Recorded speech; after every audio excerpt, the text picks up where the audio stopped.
Hello and welcome everybody to the Blue Otter League Round 16 of the Emerald League Playoffs. I'm Not a Valve Game, joined by Aussie J, and we're bringing this coverage because of the Syndicate. It is the OG Syndicate versus Syndicate TBD, and thank you to the Syndicate for bringing us on to cover it. How are we doing tonight, Aussie? I'm doing fantastic tonight. I had a nice little meal before this. Hope you're doing well, of course. I'm excited to get into this Emerald action here. I'm expecting this to be kind of back and forth. Both teams, both sitting at 5-2.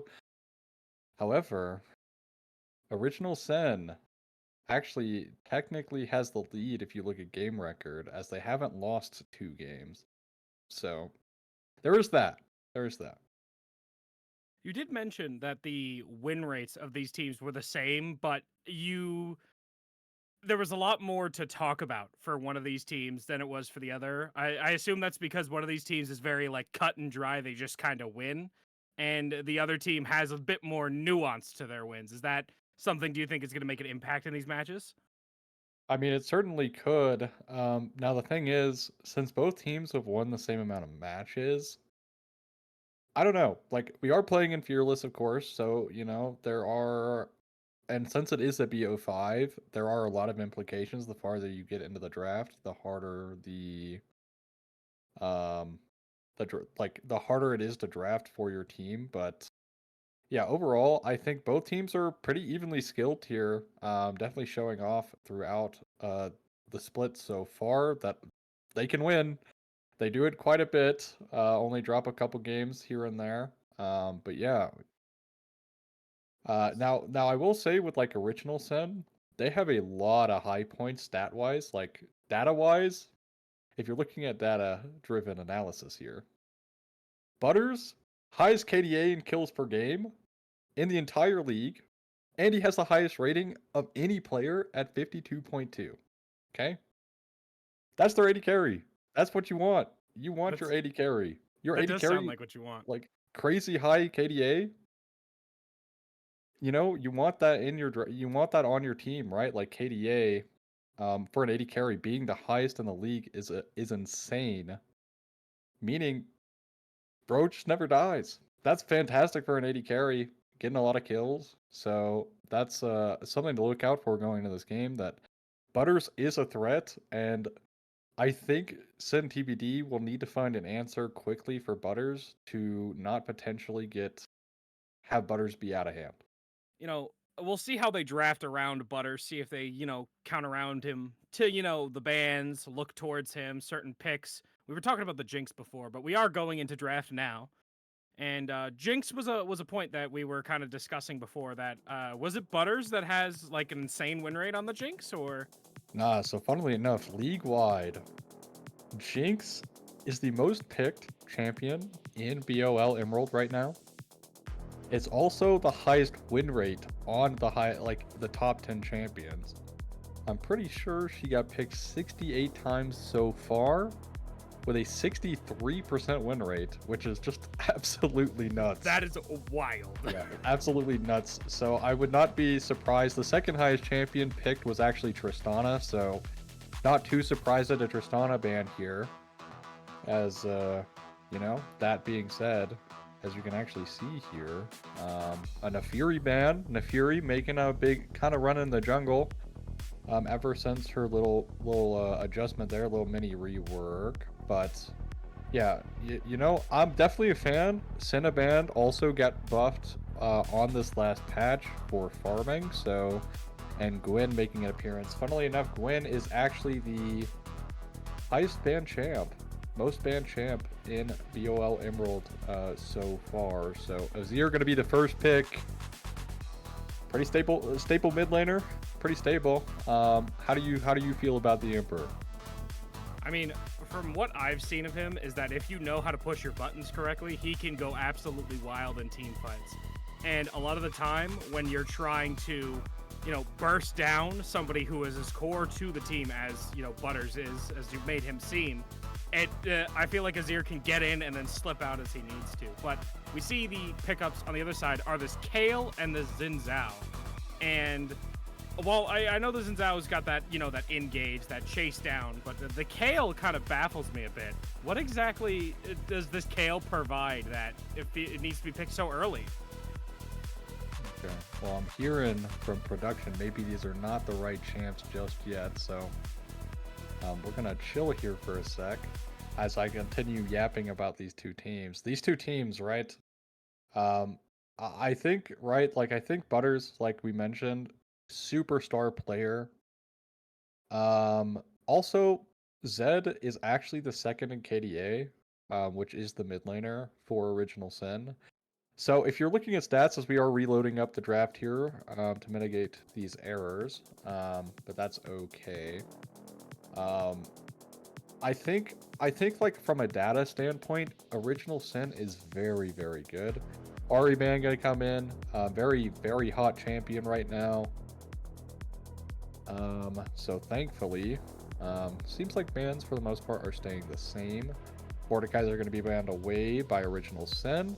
Definitely kind of a menace on the Rift, or can be.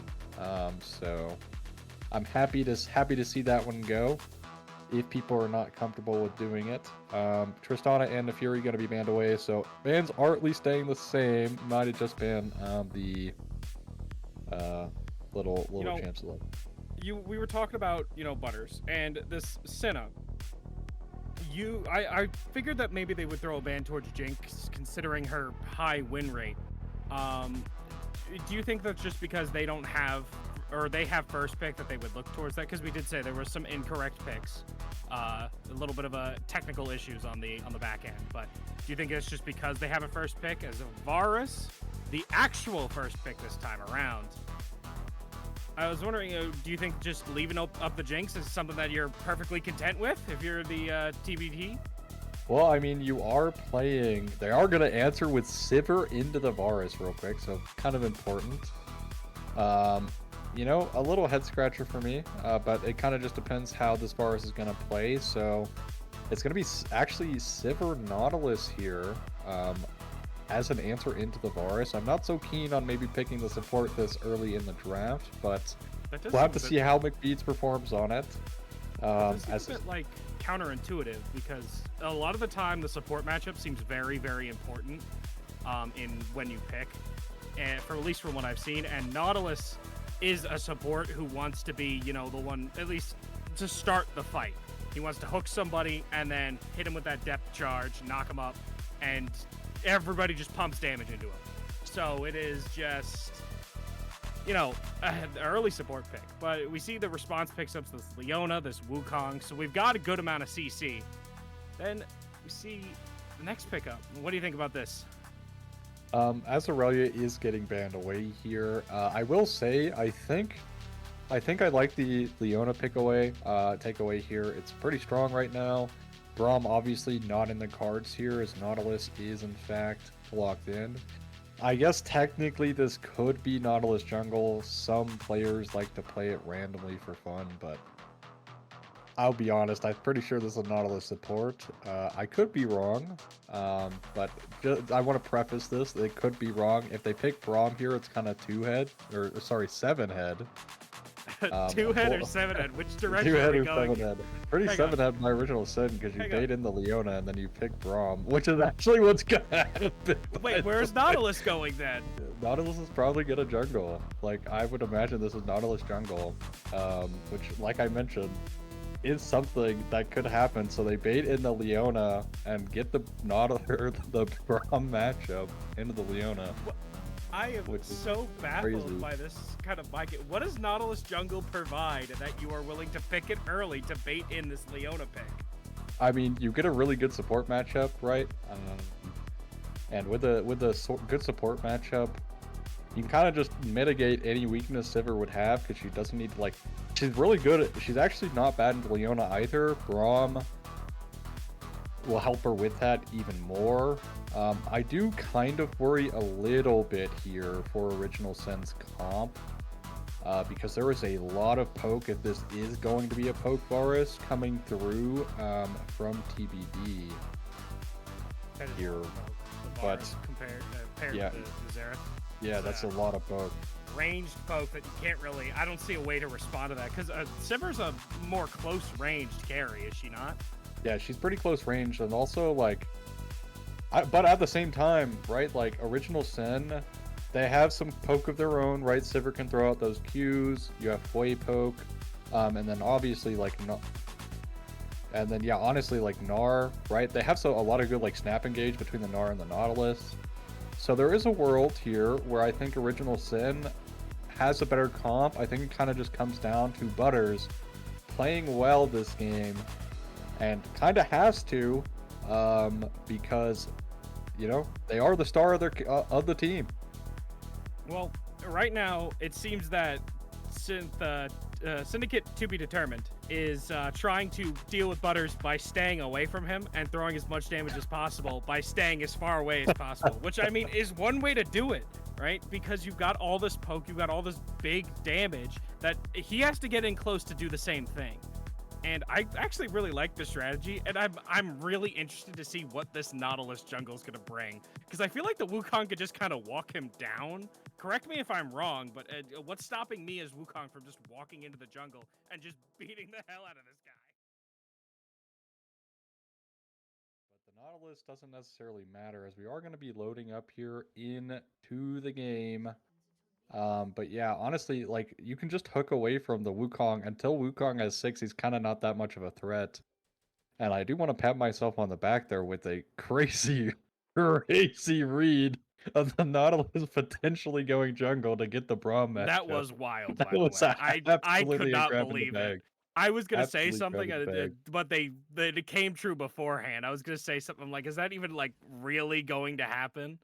Look at the Uh, little bit of poke, but a grouping here might be you're gonna trying get to an catch early him out for a ward. bit some damage. Yeah, early ward here is actually really, really beneficial to see where this Nautilus is going to start. Looks like it's looking to either be a red buff or a Raptor start. I'm not too, keen on Nautilus jungle, but if Altracad can make it work, we'll have my praises here.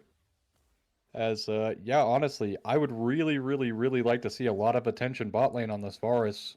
No cleanse, so is kind of pickable. You hit a Nautilus hook or something, or you run him down with like Braum Q. Very susceptible lane there, and a lot of good gank potential between the Braum and the Nautilus pairing, to kind of turn over kills in the spot lane. Again, like I said, my worry is kind of the range. For Original Sin, I think they might, if they're both, TBD is going to stay towards this poke angle. I find that, Original Syndicate is going to struggle a little bit to find those engage angles that they are going to be looking for later in the game.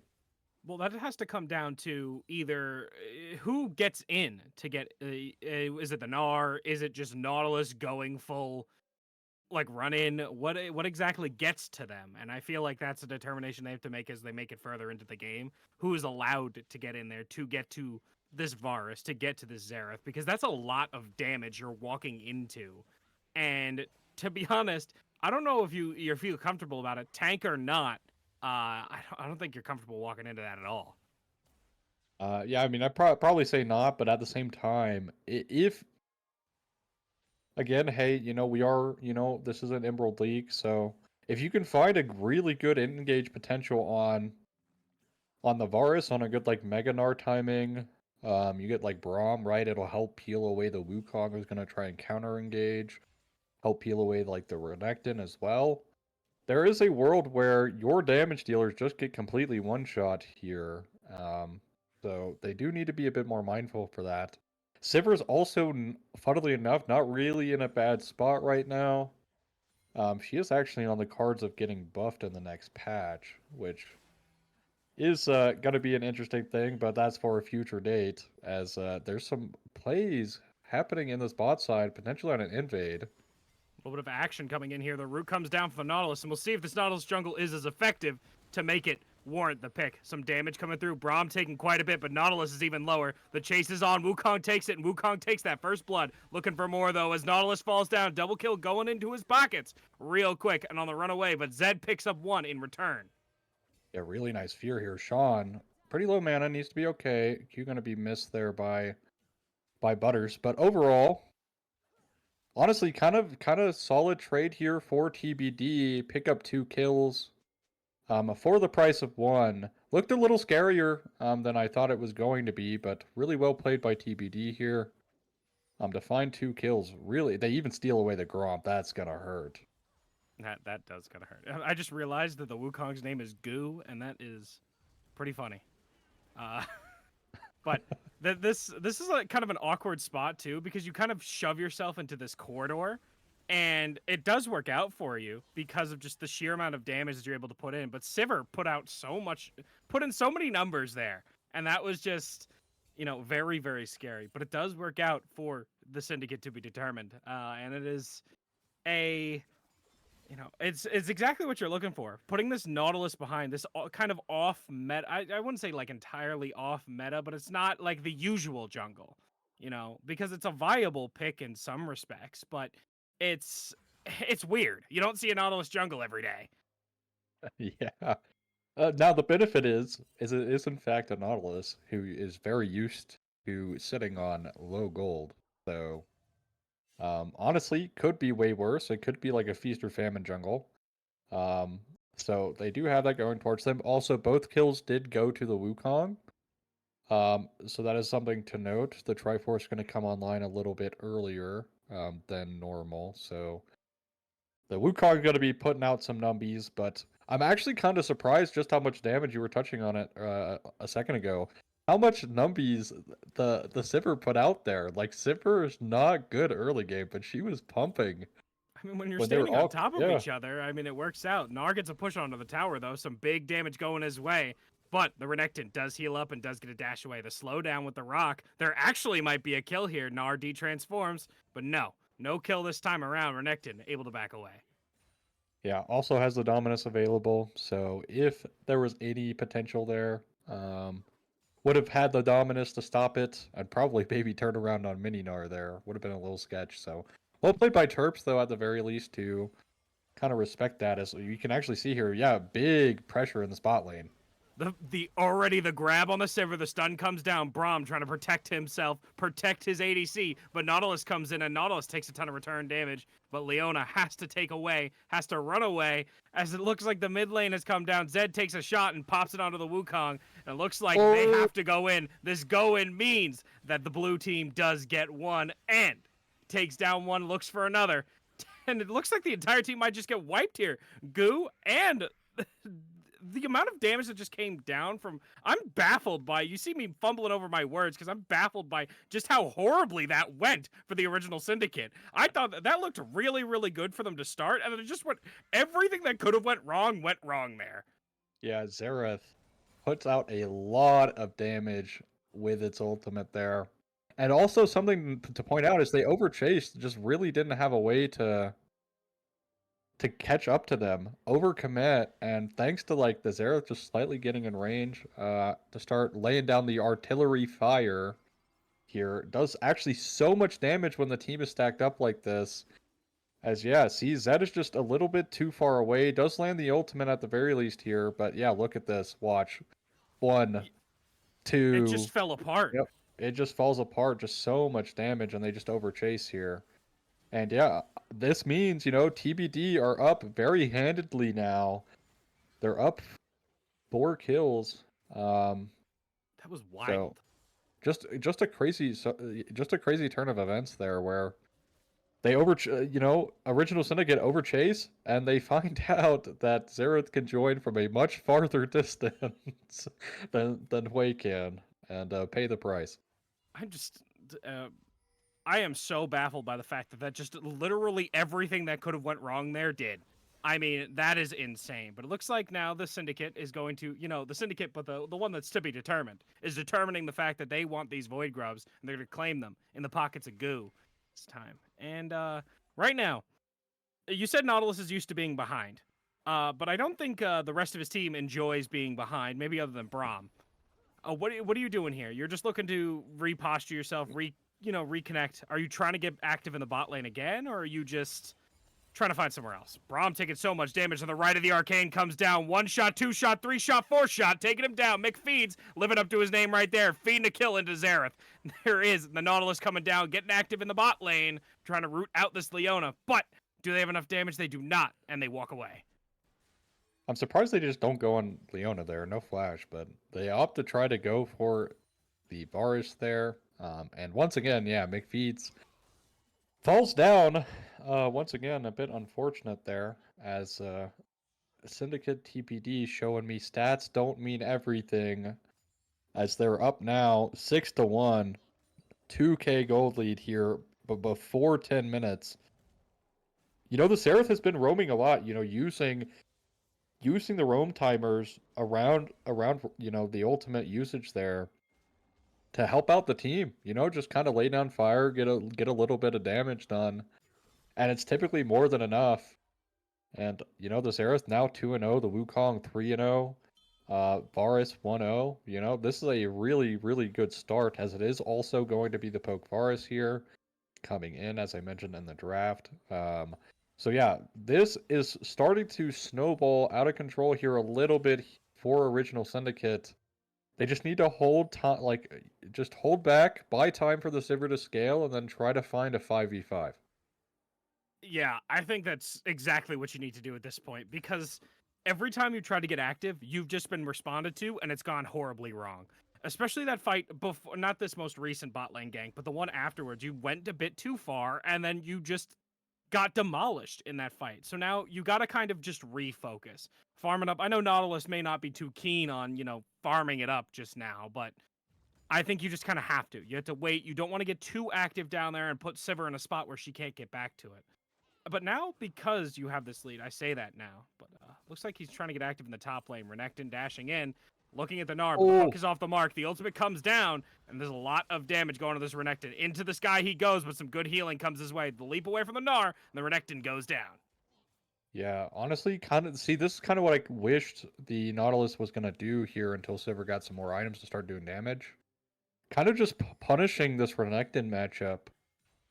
So that way Renekton's kind of a non-factor in the future, but unfortunately so much time and effort put down on an early game Sivir that,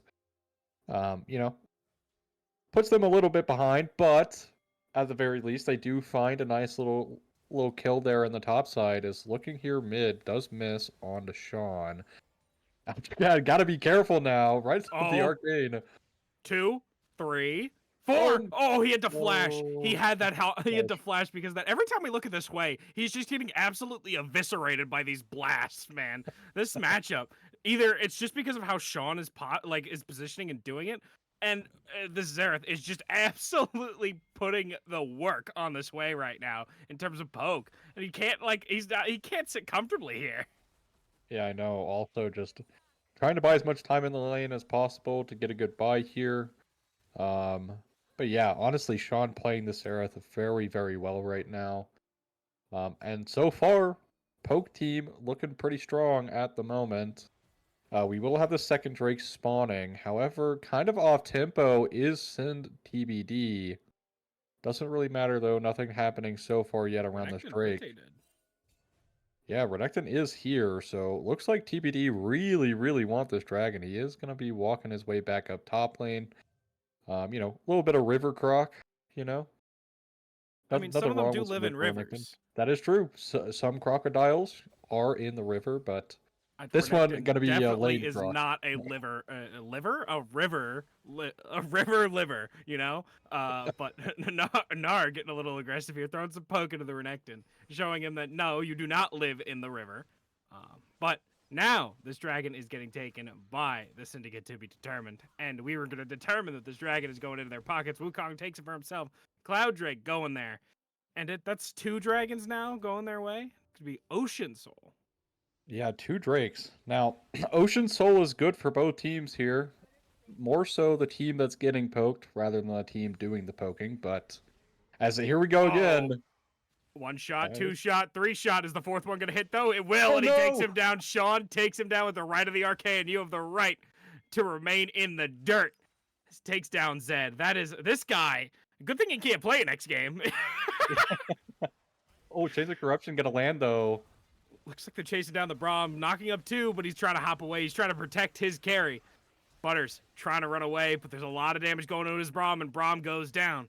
Butters returning some good damage into this Leona, but the Ignite goes into him, and he has to run away. No return kill. Braum picked up. Yeah, this is just kind of just being kind of unfortunate for Original Syndicate here. TBD just completely breaking open the game at this point. Sean with such a dominant performance in the lane so far. This bot lane is just falling farther and farther behind in gold. Now, again, the benefit here is Varus is not the one getting the gold. It is going to Wukong, so you do have that a little bit. Obviously, still not ideal, but there is some silver lining there. As Yuntal's Wild Arrows now completed on the Sivir. So Sivir going to be starting to chunk out some damage.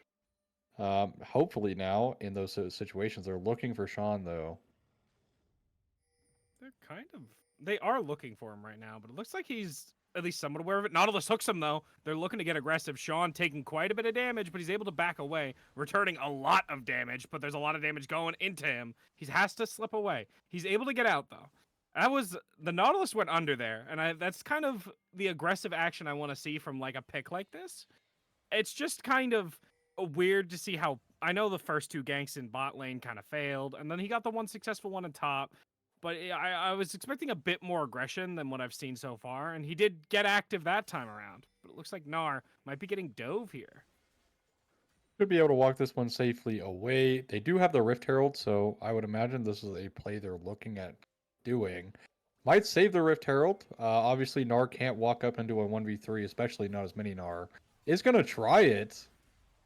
A lot of damage going into him here. Stun, rooted, locked down, and put into a corner, shoved into a locker. A lot of damage going his way, and he is going to have to reset because of it. Buys a lot of time there, though. They will still lose the first turret, and that will lock down the feats of... Actually, excuse me. The feats are already completed. There were already 3 objectives completed, so excuse me on that one. But that will be the first tower, nonetheless, going over towards SYN TBD. As they are looking to try and pressure on this bot lane, but definitely not putting up as much pressure on this Renekton than the Mininar had in the top side.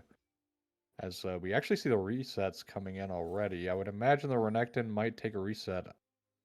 Ultracat got to be a bit careful here. Going to be able to hook away.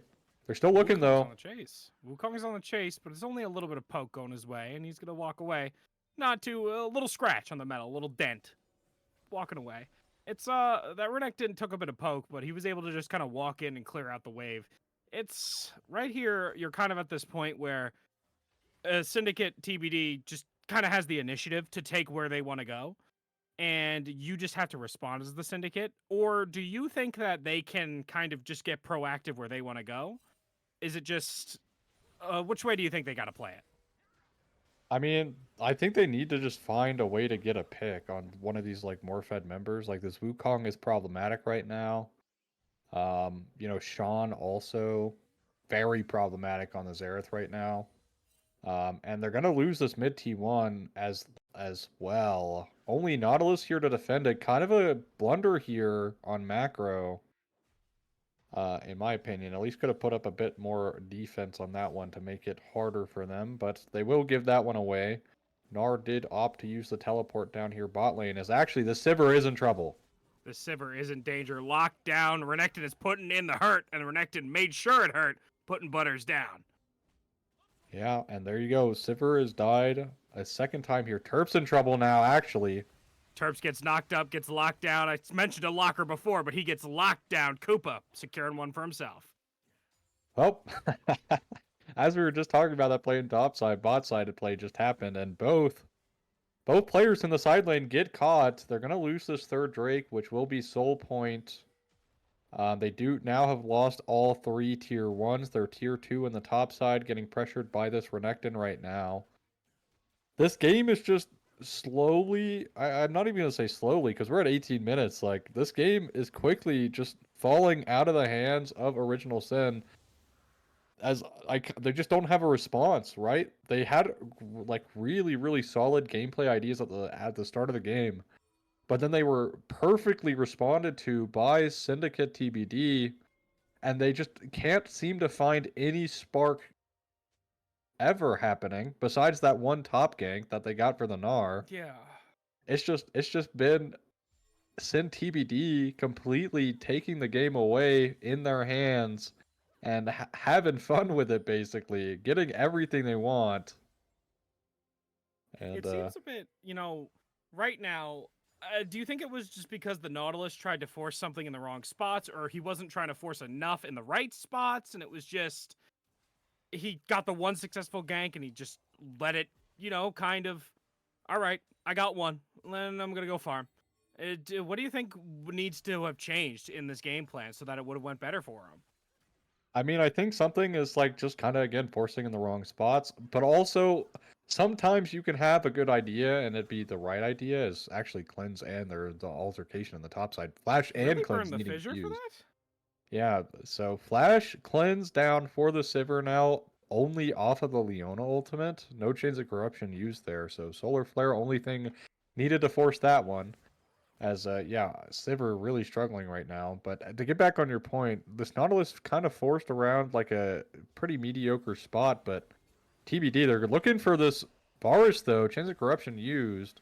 But the team is here on the right of the arcanes, putting pot shots over. He doesn't. He actually misses all of them. Unfortunately, a rare mortality looking from Sean, as it looks like they're catching this Nautilus down, and they take down two, and nobody from the Syndicate TBD is going to be picked up. Well, Wukong's going for a ride.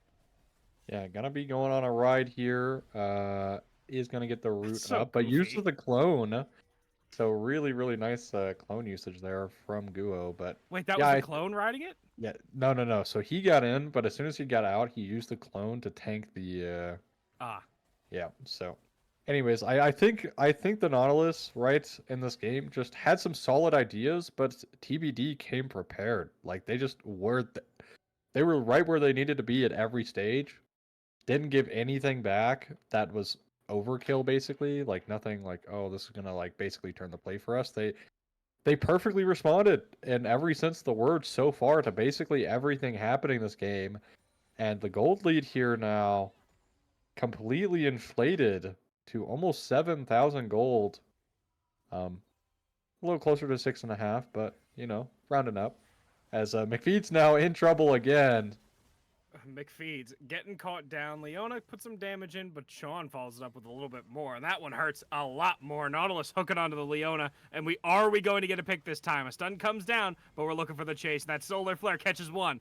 Renekton is in, though, looking for more. Some damage comes down, but so does the Nautilus ultimate hook right on top afterwards. There's a lot of shielding going their way, and there's a lot of damage going the way of the original Syndicate. And the original Syndicate is looking like the original damaged copy of what they are now. And there's too much going into them. The Hui will fall right very soon, and is a full wipe for the original Syndicate, as the Syndicate, to be determined, decides what they're going to do next. Oh, I'm pretty sure that's to be decided because there is nothing they can do at the moment. Probably going to look for maybe this mid tower. If I had to guess, still need a wave here. They could just take their resets, spend that gold. Yeah, again, another phenomenal find. They just don't have the damage to kill Leona at all. Unfortunately, even though they use so much to actually finally They convert tried. the Leona kill. They do lose their mid tier 2 here. And yeah, this kind of just looks really, really unfortunate for Original Sin, as they just cannot seem to find any win whatsoever. That being their third kill of this match at 23 minutes almost is just so heartbreaking because they've had some really close moments. Some really close moments where they could have easily gotten a lot more kills back, and they just barely didn't have enough damage. And this puts TBD solidly ahead now. Kind of chilling here, waiting for the next objective, which will probably gonna be this Baron or this Drake. I would imagine this Drake, because they are looking for this Renekton in the top side. Hold that thought. They do catch him out, and there's some good damage going his way, but will he be able to be finished off this time? They weren't able to kill the Leona, but will they Oh, get the Renekton? They finally do. The Hui gets the shutdown, and that is some good gold going to his pocket. But in the meantime, the bot lane is being sieged by the Syndicate TBD. Looks like there's going to be a response from the Sivir pushing up topside with the Braum, but their inhib is going to get threatened. Yeah, their inhib tower will get threatened. Solar Flare is actually going to stun up the Gnar. Good stun there, but the Gnar's on the chase. The Gnar's looking. They Nice learned from their step. mistakes? But that is a good amount of damage. Are they going to catch this Leona? Finally going to put her down. Do they have enough damage this time? We'll find out. But a root, a grab, and the chase down. Wukong with the knockup. But the push away is good, but Nautilus is not good. He's not looking good right now because he goes down. And right after the Hui follows real quick. Gnar having to scamper away as the Sivir and the Braum show up. But it looks like it's just going to be to stall them. Yeah, I mean, this could very well just be the game. Like, one more kill could just confirm it. They have so much poke, it's so hard to, like, defend here. You know what? They didn't kill Leona. Exactly, that's the problem. They have to use so much, and they still can't, like, convert a kill. Will be Syndicate TBD backing off here, as the Baron is bound to spawn in under 10 seconds. Which will be the prize now. Now, there is a lot of good red side vision in this top side jungle, so maybe if they can get out onto the map fast enough, they could maybe find a pick, but I don't think that's happening. That's kind of a bit of a hopeful play there for Original Syndicate to be able to find something. But, you know, hey, at the very least, they didn't lose the game right there, so technically the game is not lost. Is it at all possible for them to just kind of... I understand they want to hit the person that's in front of them, but can they just ignore this Leona after a certain point? I understand she's got CC, she's got lockdown, but you can't kill her. It's twice now that you've seen that you cannot kill her. Even with your ADC here, you just aren't able to do it. So what do we do to counteract this? Looks like we're flashing over the wall, trying to catch somebody out, but Nautilus able to walk away as the Baron is pulled by the Syndicate to be determined. But back to my point. Can we ignore Leona? I mean, the problem is, if they can't even kill Leona, who are they killing? Like, if they can't kill They killed Renekton. I mean, yeah, they killed Renekton after a million years, right? Time is relative. So if they're struggling to kill a Leona, I don't, like, you can't just ignore the Leona, because she is just going to be annoying. And any CC is very important, lowers your DPS by a lot, so... And they're kind of lacking it right now, so they kind of need all uptime they can get. So yeah, if they're struggling to kill Leona, probably going to struggle anything else. Really nice change up from Zed here on the Hui to recognize that Guo is going to utilize the clone. So it does get some decent poke here. And we're going on Leona again. We're looking to take her down, but there's a lot of damage going into Gnar. That is a bit too much damage, and Koopa is godlike as he disintegrates the Gnar. Prehistoric, and now he's become another historic sign. Looks like they're chasing it down, though. They're taking down this inhibitor turret as they look for more. Wukong on the chase. Wukong dashing in, but the Braum gets the glacial fissure. Looking to chase him down, but there's too much damage going to the Sivir. We gotta protect Butters here. Butters is supposed to be the main character. Butters is out. Looks like they're gonna lose the inhib. Yeah, I mean, actually, this could just be the game if they play their cards right. They have the Ocean Soul. You have so much poke. Sivir no sums now. You don't really have anything in the way of ultimates. You do have the Dominus, though. John. A lot of damage going his way, and there's a lot of damage. Butters finally showing his face, finally showing that he is the main character, but he goes down. The main character's not supposed to die. That's not supposed to happen. There's too much damage going their way. There's too much. They're insurmountable. They're not killable. You just can't do it. And finally, the Nexus falls. Yeah, a little 28 minutes here, but really felt like Syndicate TBD won that game at such an early stage in the game. 2 overcommitments, basically, or just 2 excellently answered plays by TBD. Set themselves up for victory in this game 1. And I'm really impressed with TBD's, answer, right? It kind of felt like all of this was like methodical, basically. They perfectly answered the first bot gank. It even got Varus a nice little Gromp kill there at level 3, but and then the second gank around, again, perfectly answered, and forced kind of Original Sin to overcommit a little bit, and they ultimately go down and start the series off. 1-0 for TBT. Original Syndicate, they got to pick up the pieces a little bit here. I mean, I'm gonna be honest. I'm happy that Sean can't play Zareth again. If I'm on the other team, that guy. That was a menace. I'm gonna have to check that guy's keyboard, his computer for cheats there, because actually, you know what? He did miss a one ultimate entirely, so you know what? I know he's not cheating. But that guy went absolutely turbo nuclear in that game with those artillery strikes, man. It was crazy. But we do have to wait for this next game to come around, so we will be right back once that game comes your way. Don't go anywhere. We'll be back soon.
You do like you do like crazy, oh crazy, oh crazy, crazy, oh crazy, oh crazy, crazy, crazy, crazy, crazy,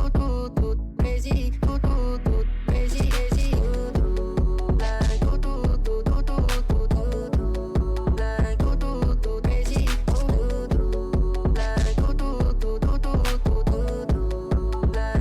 crazy,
We are back here with the Syndicate TBD versus the Syndicate OG this time around. And this first game was a bit of a, how do I put this? A slaughter? Bump, but also like, to be fair to Original Syndicate here, I think TBT did their homework. Like that's literally what it looked like, right? Like I don't necessarily think Original Syndicate had necessarily such a bad like had bad ideas. It was perfectly responded to by TBD every time. I mean, yeah, it kind of was. I do like the ingenuity they had with the Nautilus jungle. So that'll be interesting, if they go with something crazy like that. As I believe we have the draft to go into right now. See if they go crazy with this. But do you think they pull out something spicy again, or do you think they chill it down a bit? Game 1 in a best of 5, that's kind of the perfect time to experiment with things, but usually teams will wait till like game 2 if they've won to experiment, but well, I would imagine Original Sin needs to just take a breather here, and yeah, it is fearless, as you guys can see in the bottom there, so anything picked, unable to be picked again in the series. Bans staying the same so far. Senna and the Ori going to be banned away here. Mordekaiser was banned in this slot. Yeah, and also something to point out here. Original Sin opting to stay on red side. Is that something you didn't expect? Tristana gets banned twice. A little technical thing here. But yeah, there we go. Oh, it's the other Yordle. Yeah, it's another one. Two Yordles. Is Nefiri going to be banned away? And yeah, that's Poppy ban. It's curious to see so many Tristana bans. We did mention a bunch about the Jinx in the first game, but Corki gonna be locked in here. Kind of feel like Corki's in a weirder spot right now, but can be flexed both in the mid and the AD carry role, so has that potential. MF gonna be the answer from Original Syndicate, and again, hey, it's really gonna come down to whether or not this Original Sin team can just kind of chill, as Rel's gonna be the answer here. They did ban away the Poppy, so don't have to deal with that. If TBD locked in Alistar here, I would be more than happy. They're gonna pick up the Amumu, so it prevents that from going with the MF. I would be happy with an Alistar lock. I'm kind of curious. We were talking about how Butters is kind of like the big boy on this team, right? Is it just standard for 80 carry picks to come so early, as Pyke is picked up by the Syndicate TBD? But is it just standard for the carry to be picked up this early, or is it just their preference? I just feel like when you're picking a character like Misfortune, you're really opening yourself up to just getting counterpicked. I would definitely say around Emerald, Plat, Gold, carries often get picked first. And even, it's just not necessarily you don't need to worry about so many prio picks, just due to the fact that, people might not be good at those prio picks, for instance, right? Like, if Nidalee's super high prio, you don't need to worry about Nidalee going through if you're a gold player most times, right? So, really just comes down to priority here. Now, something that has been happening in the draft is not caring about support counter, which sort of happened last game, but ultimately meant the Braum was into the Leona instead of the Nautilus, as Cassante actually going to be locked in here. Very good champ, pretty solid in the top lane, per usual. It is Cassante. I really want to touch on this Pyke, though. This Pyke, it could do some crazy things, or it could do a whole lot of nothing. So, as Gwen, not banned in this draft, is going to be picked up here. Gonna be probably going into the jungle, might go into the Cassante. Amumu already picked up. I don't know what I'm talking about. Excuse me. That's gonna be a Gwen top lane in the Cassante, and Galio gonna be locked in here for Sean. They have a lot of good low range punishers, and the swing mid is coming out into the Galio.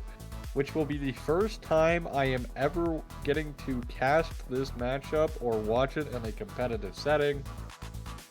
I'm excited, but I do fear, I fear a little bit for Zed. But that being said, it is not a Rek'Sai support. what is she doing here? Yeah, she just got decided stuck to- in. She's back. Rek'Sai. Unfortunately, none of this draft will be the rel support. That would have been real funny though. They did us like a double switcheroo, and it's Rek'Sai in support, and we've got like Swain in the jungle or something weird. Yeah. For me, I would definitely say I want to see two things from both sides here, right? I want to see how this low range comp plays against the Swain on the side of TBD, but I'm also curious to see how Pyke is going to play team fights. That's kind of one of the weaker points, right? More of a pick style champion. And for Original Sin here, I'm curious to see how they're going to respond to such a low range comp. With theirs, and see if the Swain can really get a lot of value, because that's what they use their R5 on. That is an R5 Swain. So I'm expecting big things out of Zed this game. Yeah, that's.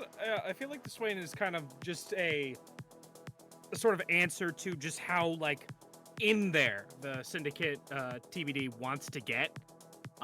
Because Swain is a more close range kind of character for the most part. I mean, that's where his primary damage comes from. Correct me if I'm wrong, but Swain likes to be in the middle of things. When he's, the one that gets to... Obviously, if he's getting gone on, he doesn't like that. But if he's the one who gets to kind of pick and choose when and where he wants to fight, he likes to be in there. So it's just kind of, if everybody's diving me, I'm in there. So let's respond with being a guy who likes to be in there. Yeah.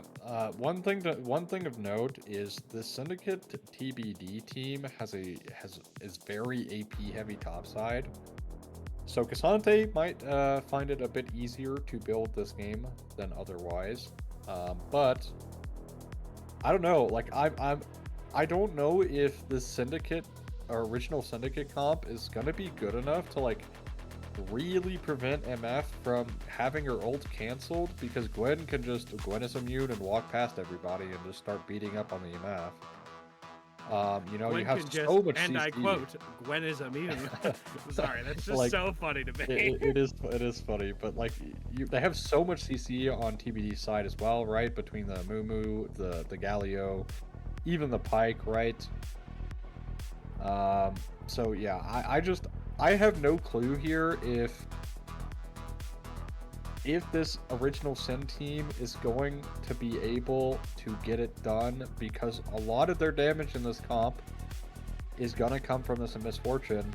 So once again, this feels like it's on the back of Butters to really step up this game, and honestly, Original Sin need to find a way to kind of mitigate if they start getting behind, unlike last game where they just kept trying to force the issue and it was just too much and they fell too far behind to really have an impact at all in the game. Well, the Sejuani it does permit that sort of proactive style, but I feel like it doesn't have the same sort of... The Nautilus kind of had to look for something a lot of the time, I felt. But the Sejuani doesn't always have to look for something.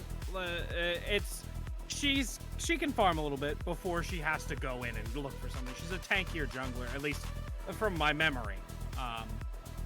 And she's content to get a little bit of farm in her pockets before she does that. So they don't always have to be so active on the map. But what exactly, we're talking about how it is on the back of Butters.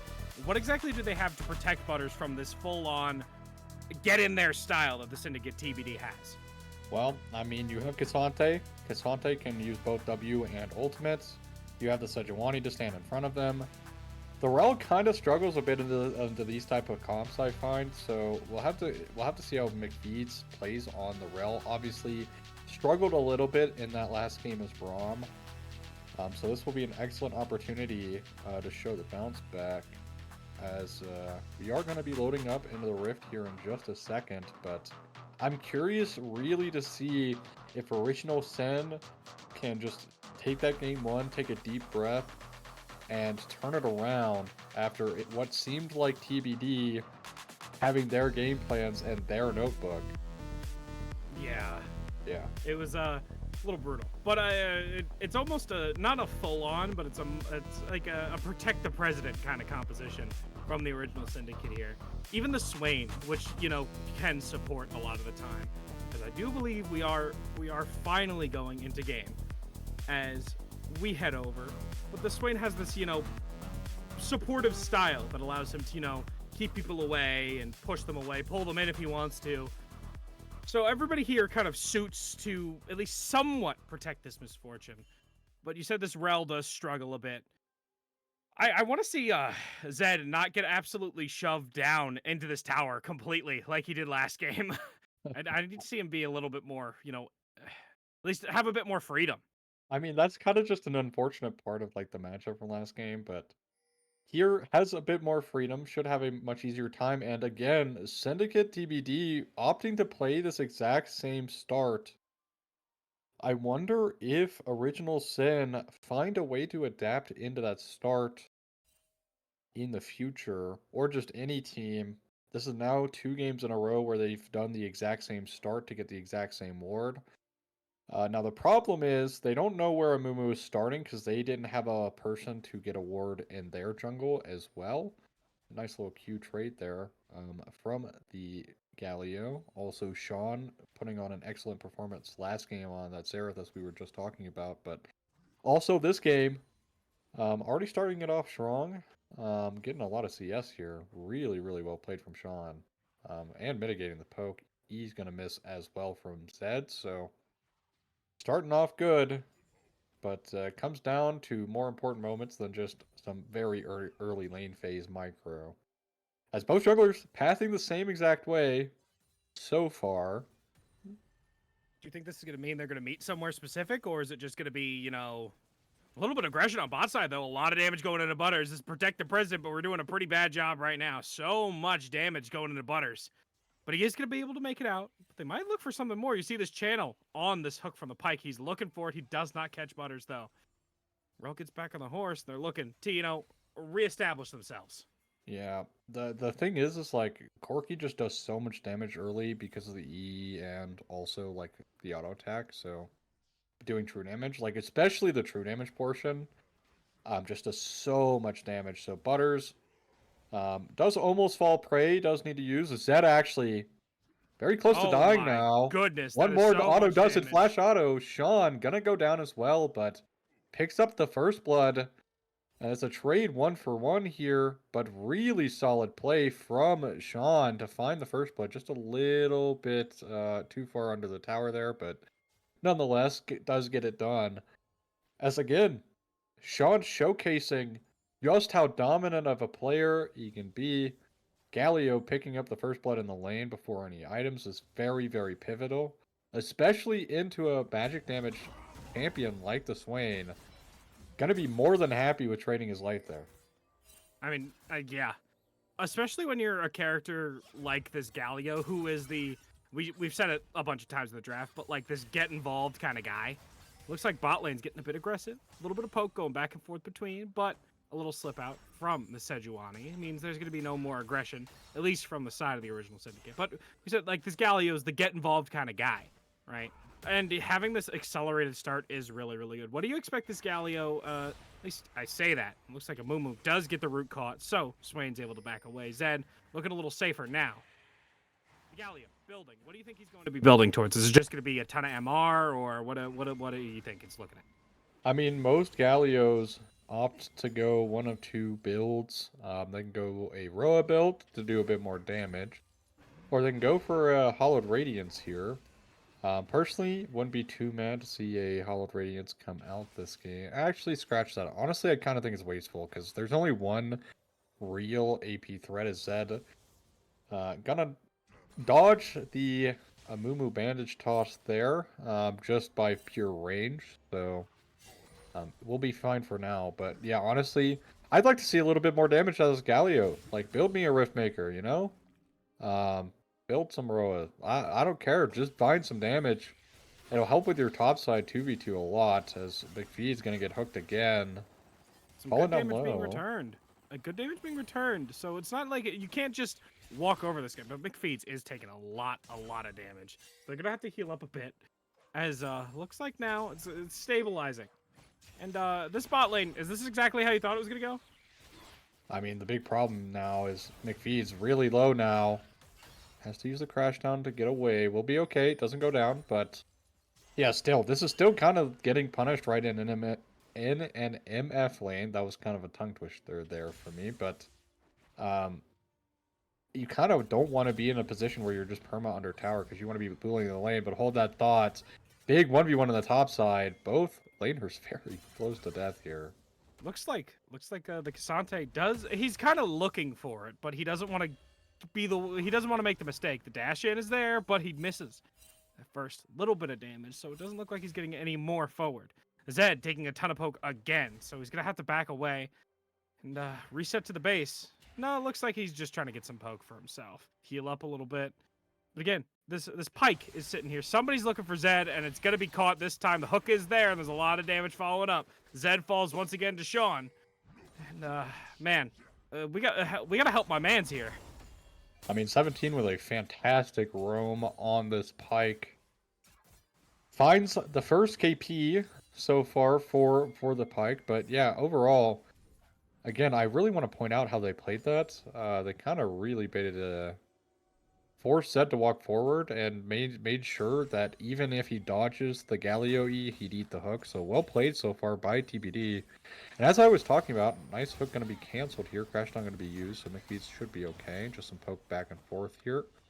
Going to favor the side of TBD, but yeah, again, like I think Zed has really struggled in this early game, but it is going to be the Hollowed Radiance on this Galio. So going to be more of a tankier build as this SYN going to be building the Roa, the Rod of Ages, which pretty standard so far, but yeah, Zed falling down is very, very, very bad for them because a lot of, like, again, a lot of their draft stock was put towards the SYN, and so far, 1 and 2 down 13 CS is really not a good look so far. Really isn't. But does this come off of the bat? As the scratch that is, you look at all this damage going into this Cassante. He's got the shielding though, so he's able to slip away. It's just, do you think this falls on like Sejuani to come and get active? I say get active. He's going into the bot side. The flash comes out from Pike, and Pike gets stunned immediately after Sejuani putting some damage. I said she needs to get active, and she gets active for sure. 1 kill going her way, another kill going her way. 2 in the pockets of the jungler of the original Syndicate. Hey, I mean, that's a good find, right? Didn't overcommit or anything. They find a little over-aggression in this bot side. We'll lose the grubs for it, but you'll be more than happy with getting some kills back and alleviating a lot of this pressure on the bot side. As will be grubs. Also, first Drake already taken by Syndicate TBD, so overall, really, really well played here from TBD to find some good objectives, but also original SYN showing us they have some life left to give in these games. So glad game 1 hasn't really shaken them up too badly, as Butters is on the board. Yeah, that was a really good rotation in by the jungler there to get. It's just they tried to get a bit aggressive. Pike was looking for something, and he didn't find it. Well, he found his death. That's all he really found. But looks like Pike again, trying to get a bit aggressive, get a bit active here. Looking, see if maybe I don't know, he's posturing. He might be looking once his team comes over to try to catch something else out. But when he's by himself, he's not really looking for anything too crazy. We were talking about this Pike. You said he's looking to get, he could go absolutely crazy or he could do absolutely nothing. He's looking to not do a little bit more, but he will get nothing this time, the hook off the mark. What exactly do you want to see from this Pike for it to be crazy? You know, I really want to see, so far, been applying pressure in other lanes, so roaming is there. Unfortunately, doesn't find anything just yet, but in team fights it more specifically, because he's not necessarily great at front to back, I'd really like him to fulfill more of like a flanker role to try and find that misfortune as she tries to use the bullet time, right? Like, if the Pike can be creative and stop the bullet time, then the Pike's done his job in that team fight outside of, you know, getting a pentakill with his ultimate, which would be pretty cool to cast, but not really gonna be Have you That ever casted a likely pentakill before? I have casted, not a pike pentakill, but that would kind of go crazy. Have you ever I mean- called one before? Oh, of course not. Of course not. You've never called a pentakill before? No. Ah, Oh. unfortunate. I'm not one of the You will cool someday. guys that does play-by-play. I just get to sit here and yap about the game, you know? Look at I gotta Amumu yap all wrapping the time. around here, looking for it. Yeah, but He's also, looking to. He's looking for this hook. His Pike gets one hook. They're looking to lock down Butters. Butters stunned out. The Ignite comes down, and another stun coming his way. And that execute one is there. It's not a pentakill, but it's one to start. Looking for another one, but McFeeds is able to flash away. And now Sejuani's gonna have to get away. Some good damage in return, but nothing will come of it. I mean, they find Butters on MF with no summoner spells, and it's very quick, very easy. They were kind of baiting it a little bit there, right? I was going to mention Sejuani, but Amumu just gets there a little bit earlier, so almost a decent read from Original Sin, just a little too late. And MF is going to pay the price with her life. Unfortunately, will be her Original Sin in this game. But yeah, overall, I don't think that Original Sin's in too bad of a spot right now. So I think they just, again, they need to take it slow, be a bit more methodical with how they're approaching the game. Slow it down, wait for a big team fight moment where you have the positioning to really let your MF shine. As a nice little recall here, showcasing that skin That on the animation is kind of Galio. sick. I think it's, what is that skin? Is that demonic Galio? Anyways, Probably. well, Look demonic to me. but yeah, anyways, I think this MF could have a lot of impact, but at the same time, I think it's kind of up to Pyke, and more specifically Pyke, to be very creative on like how to prevent the MF from playing the game. That's going to kind of matter for TBD. Obviously, they have this Fed Galio, so that's pretty nice. And still kind of back and forth on this bot side as well, so is good for there. You actually see Guo still hanging around this bot side. 17 looking for this. Not going to find anything. We'll take that. Hook actually going to go in. Stops the crash down. Good damage going their way, and there's some good damage on the way back. Galio lands down and is looking to put some more damage into McFeeds, and McFeeds is taken down by Koopa. And that is a lot of damage going into the jungler here. But 17 is taken down before the execute comes out, and Zed gets a return kill onto this Amumu. We're chasing down Sean, and Sean falls. Double kill. Going to the pockets of Butters. Buttering up that wallet real quick as he gets some gold. Looks like dragons on the table for him to get. You know, it's actually kind of unfortunate the MF ult timing just wasn't there like 2 seconds earlier. Would have done so much damage when they were all like stuck in that like tri-bush choke, but still they find a very positive play, show some life. They're only now down 200 gold. They pick up a Drake, which is more than they picked up last game, so... And yeah, overall, SYN now find a jungle objective and a really nice turnaround in kills. Both the 80 carries here are going to be opting for the Bloodthirster first item, so will be funny to watch in lane. But What yeah, is so funny overall, about that? I mean, you very rarely see this, right? Like, you don't really get to watch both 80 carries build Bloodthirster first item. But yeah, overall, I think Original Sin find a really solid pickup here, and they're in a nice spot, especially now if they can kind of get some map control back from that win. As actually 17 should be okay is Pyke, but gonna take a bit of poke here. Yeah. I mean, we were talking about the CS lead before in the mid lane. It seemed to have, it was closing before, but now it has become a lot worse. It was 13, then it was like 10, then it was 12, but now it's 23. It's closing again, but looks like Pyke's trying to get aggressive. There's a lot of damage going into Butters, but the Sejuani's here looking to catch him out. That ultimate, I believe, was it thrown out?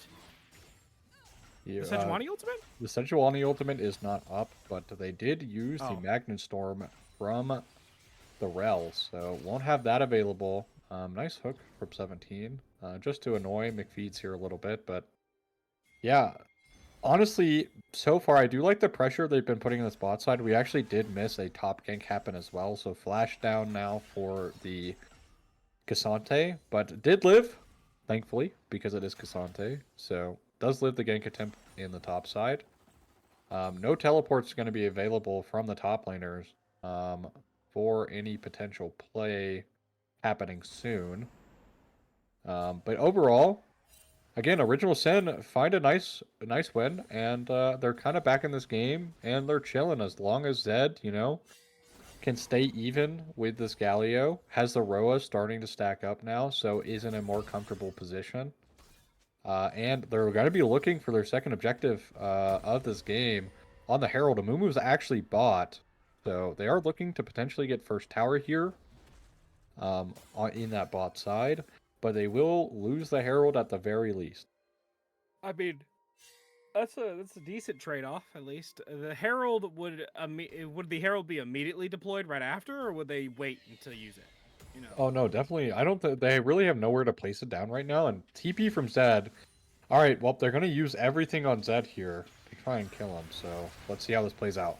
The ultimate comes down, and the Galio comes down, and that means Zed's going down. Zed falls. I mean, they used a decent amount on Zed there. I mean, yeah, honestly, they'll still lose this tower, but maybe they can get first tower first. I don't think that's happening, but teleport going to be used here from the Galio. They are going to do a lot of damage to this tower. We are in a tower race right now. Galio, they're trying so hard to get first tower. They actually do get it. Misfortune firing off the guns, though. There's a lot of damage going their way. Sean will take him down, but not before he goes down himself. Maybe the Sejuani putting some damage in. The flash to the side to try to avoid the damage 17 puts out. But 17 able to slip away real quick. 1 for 1, but the tower goes down. Who got first tower there? Well, blue side going to pick up the first tower. So TBD pick up first tower. And the unfortunate part here is MF ult hits nobody. Completely aims it the wrong way. And that kind of is a difference maker. So unfortunately, they lose first tower, and it's a negative play overall because they had, they had the deaths, but yeah, overall, it's just so unfortunate that the MF ult actually misses because, yeah, that was a very big thing, as you can see in the bottom left here. They are going to pick up the first tower as that mid play was happening, but yeah, that very pivotal MF ult miss. Yeah, if that MF ult hits, I think, one, she may live there, but there's a little bit of an exchange here. The Cassante ripping away. Looks like the Gwen is off the mark with those. Is that her ultimate? Yeah, that is her ult. That's her ult. I was trying to remember. My Gwen knowledge is a little lacking here, but there's a lot of damage. Gwen is immune right now because you're not in her big little circle. That is a lot. This Cassante, I remember with Cassante, he's got a problem with dying, and that he doesn't do it a lot. So it's pretty difficult for characters to, take him down. This Gwen, though, seems to have a lot of control in this lane. Uh-oh. Oh, no, the hook on the rel does take it for the MF, which means a little bit safe now, but it looks like she's trying to charge in. Doesn't find anybody just yet, but on the side, Zed is there, and Zed gets caught, but there's some good damage going their way. The jungler taking the brunt of it, but Butters gets caught immediately afterwards and knocked up by the Galio. Means 17 picks it up for himself.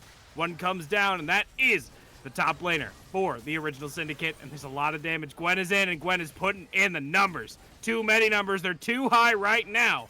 That is too much damage, too much for the original Syndicate to handle. But Gwen taking a good deal of damage from that tower. Looks like the original Syndicate will slip away for now, but the Dragon going into the pockets of the Syndicate TBD.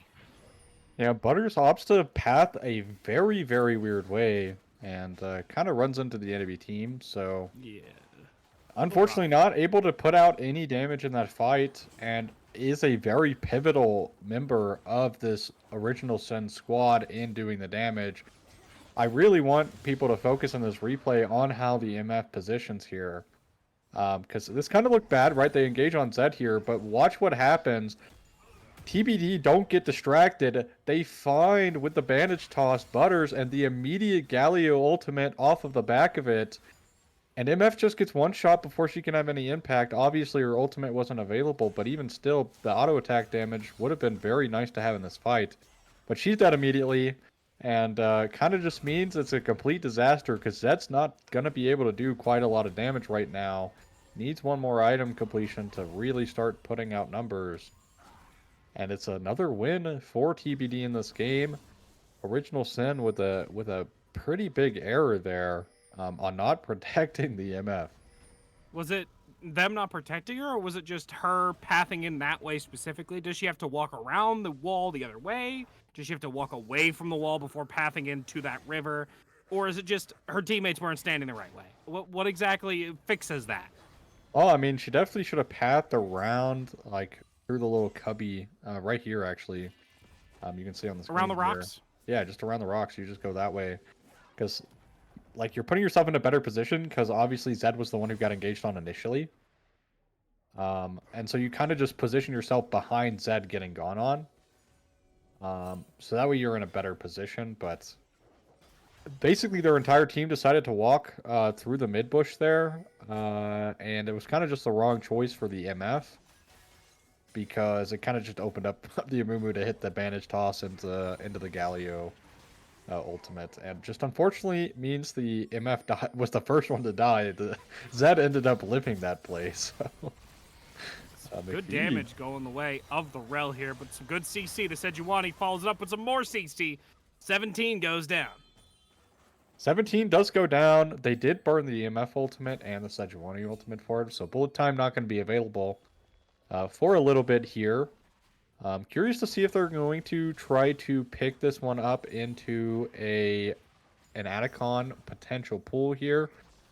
Doesn't seem to be as Sejuani is pathing top, so won't be an Atacon pool. But yeah, something that kind of bothers me is I really want to see teams trying nice sidestep there on the bandage toss. Think it would have missed either way, but never bad to be safe about it. But I really want teams when they get a win to really take over map control. And they got a nice little pick there on 17, but then they just did nothing other than farm waves, right? Like they didn't try to get vision control anywhere. And that's kind of make or break for you, right? Like this Pike, this Amumu running around together is a very big deal. Your team is very pickable, right? It's not like Swain's great at like getting out of getting picked. MF is awful. Can't even put like they had the advantage. Obviously, Pike could respawn, but they had the advantage here, and they still managed to drop their tier 1. So that's something I'd like maybe Original Sin to clean up as we go into the series. Is when you find wins, you need to get back some kind of map control somehow. Otherwise, you're just never going to be able to win the game. So with this pick comp that the Syndicate TBD has, right, and obviously MF is the target. I don't really see anybody else who is the target unless they are just painfully alone. MF's the target. What exactly do you do to... somebody's got to get in front of those hooks, right? I assume it's Rel. But who is the prime, like, hook tanker here for this misfortune so she could do what she wants to do? I mean, ideally, it's like something like Sad, just hold that thought. Sad and Callie going to be fighting it, and Gwen's going to show why Gwen is banned so often. Picks up the first kill. Terps now. Terps here, putting some damage back onto him as Gwen absolutely eviscerated that Swain. Gwen dashing away, and soon. I don't think we're going to be able to catch her, but the Cassante Nope, is already still on used the flash chase. as well. Yeah, he used the gone. flash as well there. So TP flash down from the Cassante. Means this Atacon 100% going down for TBD. And once again, TBD, a bit of a rougher early game start here, but still very much in the driver's seat of this game, just like last game. I mean, right here, there's a bit more fight back, There's as much as a, how do I say this? As much of a difficult time the original Syndicate would have getting back into it. But like you said before, this MF is key to having it, run correctly. The Sejuani tanking those first hits. Who do you want to be the first one to walk in so that they're the ones tanking the hits? You said the Sejuani. You were alluding to that before that fight happened on the top side. Yeah, I really like the Sedge to be there, but another big problem about MF is typically she has to already be in a good position, or like they need to bait, like people need to bait the enemy team into MF. So one of two things needs to happen. You need the enemy team to have like no vision control, or you need to be ahead and being, on time or early in these like objective fights. Because, right, like, MF obviously wants to use ult. She can't use ult while moving. Zed actually going to be potentially getting caught out here. Zed As, getting caught here. He has to flash over the wall and will not be chased any further. The Ignite comes out from the pike there to put a little bit more damage. But looks like that's all going to be done there. And now we have 3 dragons in the pocket of the original, not the original syndicate, the other syndicate, the one that's to be determined. But the original syndicate now, almost everybody in the bot lane except for this Gwen who went up top. I assume you just keep Cassante where Gwen is because he's the only one who isn't like instantly folding to her. So a little bit of poke coming back. Fight is there though, and this is a huge MF ultimate. Good damage going their way. Sejuani takes down one. They're looking to take down another, and Zed will grab the Amumu. On the way is the damage here, looking for Sean, and Sean getting locked down and put down. Butters takes that one for himself, and a turnaround for the original syndicate. I mean, as I just mentioned, Butters should be okay against the Pike. Shouldn't necessarily go down, but as I was just mentioning, MS really, really good when she can stand her ground and get her ultimate off. Really solid crash down Magnet Storm from McFeets there to find such a big play. Baron is up, so this could potentially mean Original Sin getting this Baron if they want it. We got to keep Gwen off MF. Yeah, you got it. They are going to get a little too scared. Gwen is going to push them off of it, as they won't find the Baron, but at the very least they find a win and save their tier 2 bot lane. McFeets finds a phenomenal engage there, and it sets up a really, really ridiculous bullet time from Butters to do so much damage.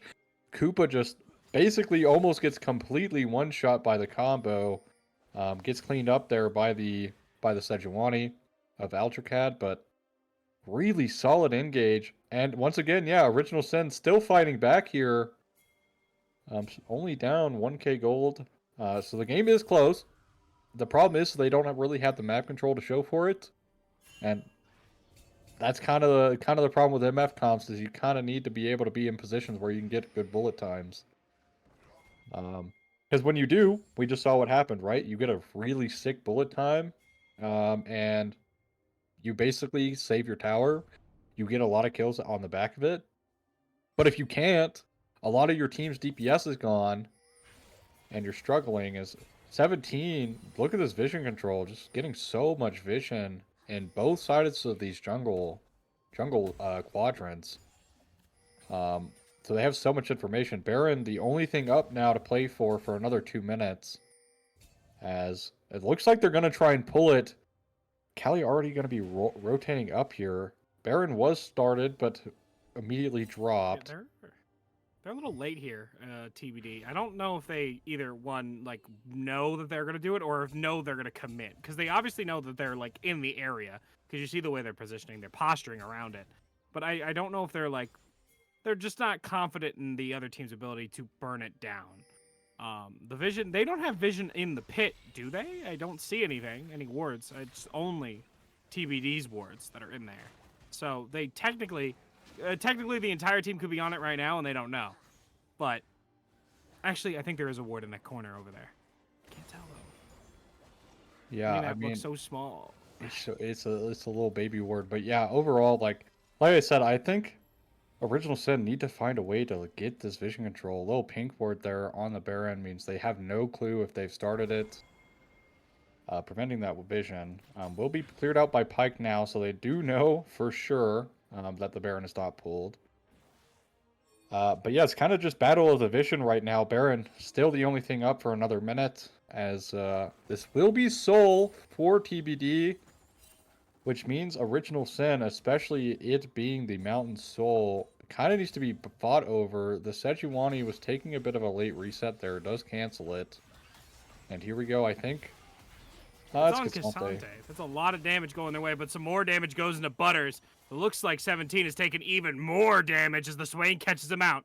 But Cassante at the same time needs some help here. There's a lot of damage going his way, and the Ignite will finish it down. Kali picks it up for himself. The fight is split, and it looks like the fight is done, but no, the Amumu's in, and the Galio comes down. The hero's entrance is here, and he's not looking like the hero for the original syndicate. He's looking like the villain, because Butters goes down. The main character falls as we chase down. Kali picks up another, and we're looking further for the Sejuani. Kali on the chase. Kali looking to lock him down, but a little bit too deep, but Goo goes in. Goo gets caught.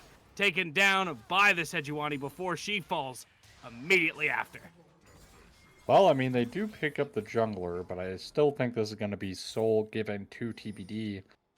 And yeah, Terps, unfortunately, getting caught out there is a big, big loss for Original Sin. Because it's just so much more time added for the MF to really, do MF things with the bullet time. But gets caught out. Koopa just valks on top of the MF's face there. Doesn't care. Completely avoids the bullet time damage and 1v1s the MF. And MF just doesn't do enough damage right now. Loses that 1v1. And again, another loss for Original Sin. Again, off the back of vision control, as I was talking about, Terps doesn't get caught out if they have vision control, but they are just giving up so much of the map in the way of vision control and map control that they just have no information to play off of. It's been really, really well played by 17, clearing out all of this vision. Look at the vision score difference between McFeeds and this Pyke, 119 to 73. Obviously, Umbral Glaive is inflating that a little bit. Able to clear a lot more wards with it, but even then, that's almost like 50, 40 difference there. 50? I don't know.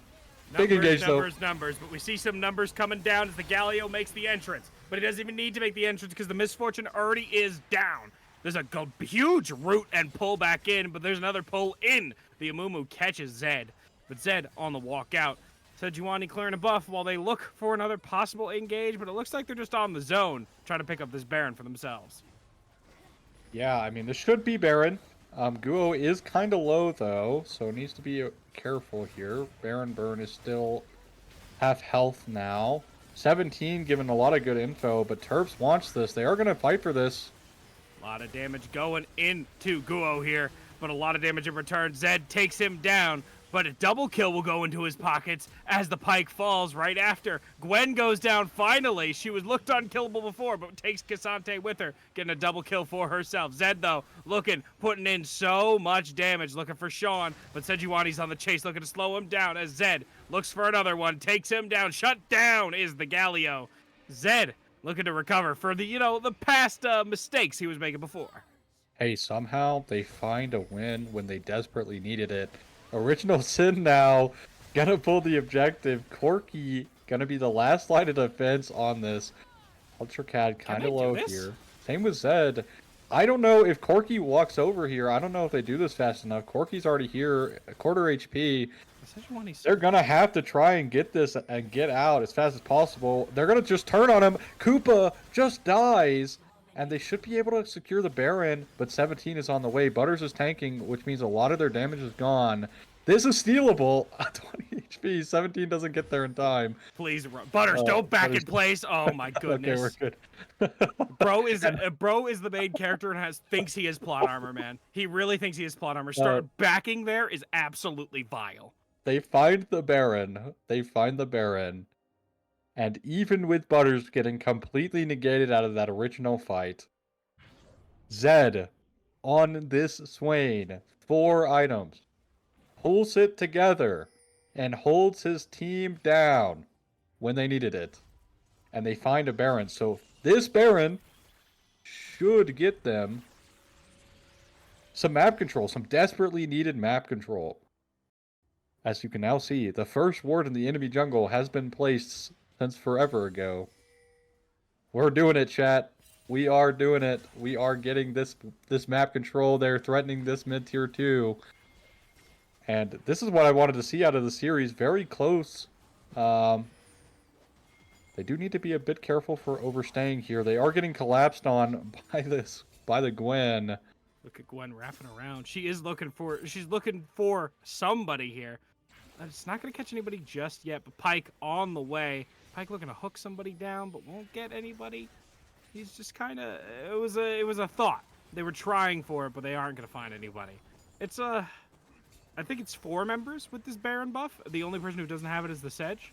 Yep, that's correct. And also, they did get that T2.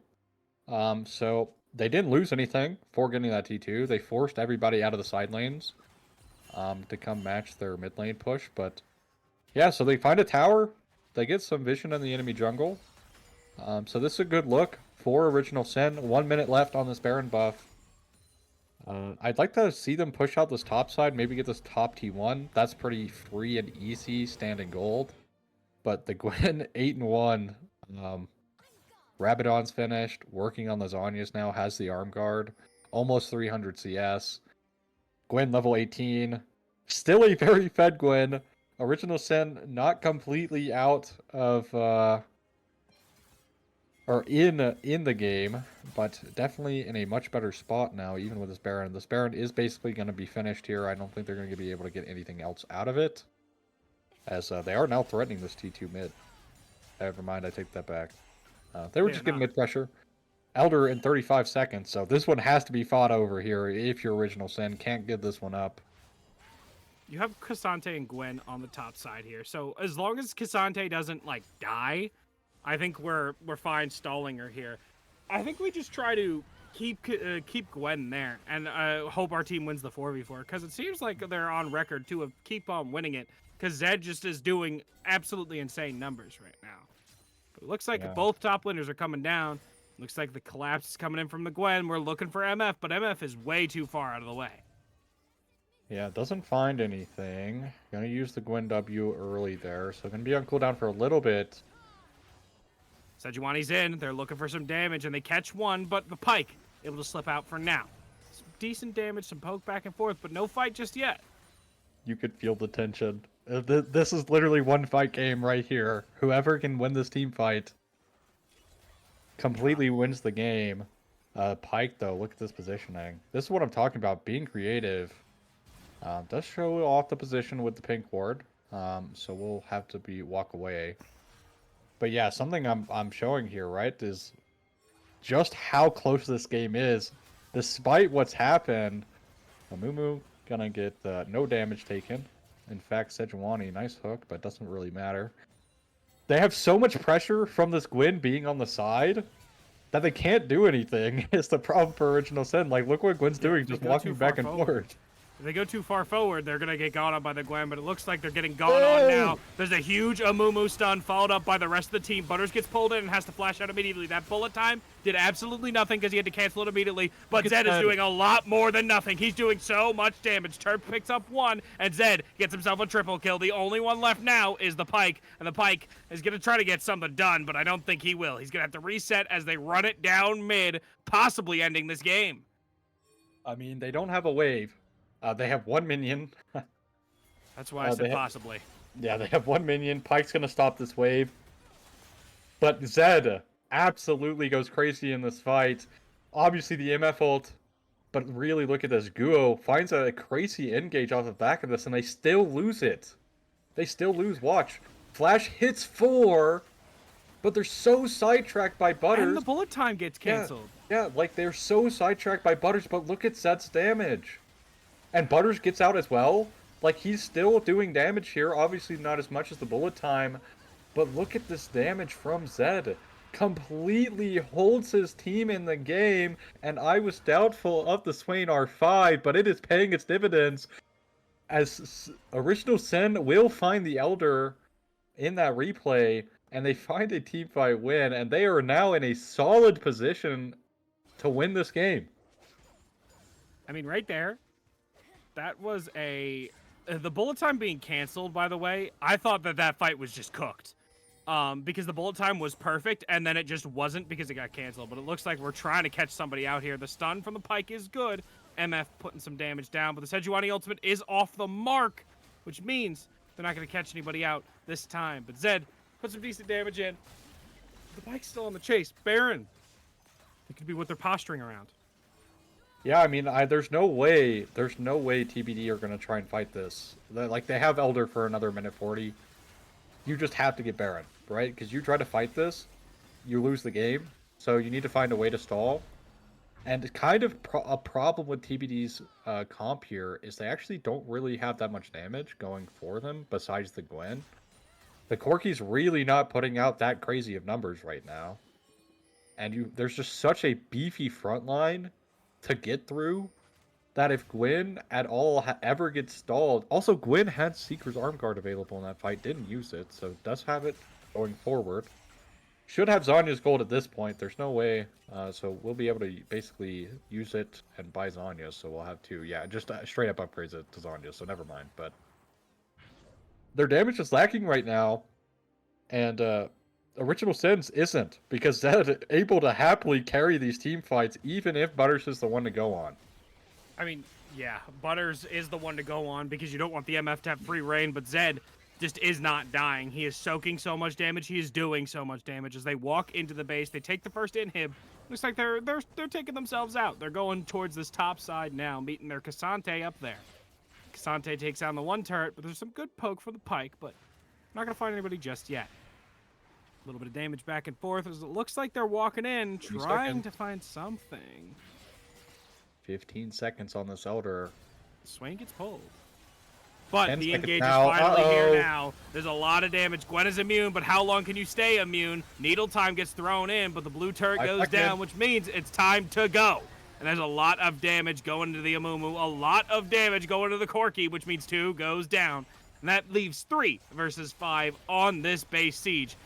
Nexus turret number 1 goes down. We're looking for another one. Big damage going to this Pike. Nexus turret number 2 is down. There's a lot of damage. Gwen is in, but the shutdown onto the Sejuani. Oh, they did it. Is over. Oh, they did it. I cannot believe it. Zed puts my doubts to rest with the R5 Swain. Had a bit of a rough one in the early game, but it does not matter. Bounces back when the team needs him most. And Butters on this MF as well. I guess maybe just the MF was there to bait the enemy team to just focus him. Maybe Zed's the main character. Dude, maybe Zed's actually the main character. That's true. Because, like, they're in 42,000 damage on Swain. That is insane. The Gwen is beating on Cassante and does 44,000. Like, the entire game she's just beating on Cassante, but the Swain pulls out 42,000 damage. Most of it and matters where it mattered most. Zed with a phenomenal performance to pull his team back into this game. I am shocked. I am shocked. I honestly thought TBD had that game, but this Corki really struggled. Really struggled to have an impact outside of the one instance of Valking on the MF and killing her. But they just couldn't get anything done. Even with the map control, they couldn't get anything done. Yeah, it seemed like the Corki was kind of finding a hard time to find their place, but what we're not finding a hard time to do is finding our place in this quick break. We will be back soon. Maybe grab yourself a snack because we seem to have a long set here.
set is tied up 1-1 now. I'm Not a Valve Game, joined by Aussie here for the Syndicate TBD versus the Syndicate OG here. And that game was a lot closer than that first one. How are we feeling going into this third game? Well, I'm a little shocked. I'm a little shocked that TBD managed to find a way to let Original Sin not only back in the game, but to allow Zed, after having such a difficult early game, to completely carry the game so they can win it, right? Like, they just were so sidetracked. Like, maybe their like headcanon is Butters is the main character, but then they forgot that Zed is like the secret, like true main character protagonist to the story, But Zed, complete 1v9 performance there. Like I mentioned, early game struggles, but it didn't matter. Didn't phase him when it mattered most. Pulled up some impressive solo DPS like teamfight wins there for Original Sin, and puts them tied 1-1. So we are at least guaranteed a game 4 here, Valve. I'm excited. I mean, you know what they say about game 4 sets? They go to game 5 most of the time. Yeah. So we're in for a long one, even if. But Yeah. on a real note here, I do believe we are soon going to be ready to go into draft. The Fearless Draft means that any pick that has been played so far is off the table. So we will not be seeing that SYN coming back out of the mid lane. You see in that bottom row right there, all the champions, all pretty looking, will not be able to be played for the rest of the set, at least unless we go to a game 5. It looks like the bans are going to remain the same. Yeah, I will also point out here, Ahri going to be banned away once again, so no Ahri, and still we are keeping side select. We have been the same side so far the entire time. Bans so far staying the same. Mordekaiser, Ahri, Tristana seems to be going that way. Nefiri gonna make another return. As Poppy, I think, got banned specifically only for Rao. So wouldn't be shocked to see Poppy slide through the bans this time. Then Zhao actually going to be the switch up ban from TBD. We were talking about it at the beginning, before even draft 1 started, about how dominant Jinx has been in BOL Emerald. 68 picks. Hasn't even been looked at. Rate. Hasn't even been, and still won't be picked up here first. Ezreal? It will be the Ezreal. Might be trying to go back to this poke style though, since it worked so hard in the first game. Very safe AD carry to pick up here in B1. Kai'Sa actually gonna be the answer. I wonder what they're gonna play in this bot side now. Do you think they're just gonna pair it with the support again, like they have been for this entire time, or do you think they're gonna look somewhere else? I think they're gonna look somewhere else. Unfortunately, I kind of get spoiled there, but it's gonna be the Ornn in the top side. I mean, you know what? I reached in the bag. Never mind. I'm not. It's an Ornn top. It's an Ornn topper mid. Like, where did you think it was? What bag were you reaching into there? Like, it's like maybe this is an Ornn support angle, but like he's not. What angle is that ever? I've never seen. It's not. Or heard It's of not an angle. It's not an angle. Ornn versus Aatrox is a. I was gonna say an interesting matchup, but it seems like Aatrox is gonna try to beat up Ornn, and Ornn's just gonna kind of ignore him. Yeah, I think Ornn could be a Kha'Zix is gonna be locked in there. Kha'Zix is just coming in for Aldricad, so Aldricad has been on let's think back here. He's been on Nautilus and he's been on Sedge duty, and I guess he told his team, I'm tired of being the tank jungle. Let me carry. So Kha'Zix is gonna come in here into the Lilia matchup. There is a lot of potential here for the Lilia to get one shot, but also Kha'Zix does need to be a bit more mindful, because this is pro. Last time we saw I said pro. This is competitive, excuse me. Last time we saw Kha'Zix in pro play was actually at Worlds, where they picked it out into Xin Zhao. I think it was Canyon against, I don't know who. But Kazakh's very phenomenal Xin Zhao counter. Obviously not in this game, but still happy to see how this one's going to perform. The Rakan going to be locked in here for the pairing with Kaisa. Also shuts down any Zyre Rakan angles in the future thanks to Fearless. Nico Silas bans from Original Sin, and it's going to be Ezreal Karma. So it looks like we're keeping up on this like poke style, at least in the bot side. I wonder what they supplement with mid here, though. They kind of need something. It's going to be Syndra. It's going to be Syndra. So I don't know. I'm a little on the fence about TBD's comp. What exactly makes you go on the fence here? Because I see a lot of poke. You see, that is interesting. I am a little graphical mistake right there because the Nico is in fact banned, but it is she transformed real quick. There we go. Yeah. But what makes you so on the fence about the composition? The biggest problem with TBD's team is they have like Lilia who needs like secondary like engage or something to help her engage, right? They have Aatrox, so their comp is just very, very squishy. And now if you look at the side of Ornn, for Original Syndicate, right? They have things like the Ornn. They have a lot of shutdown with like the Lissandra pickup on R5.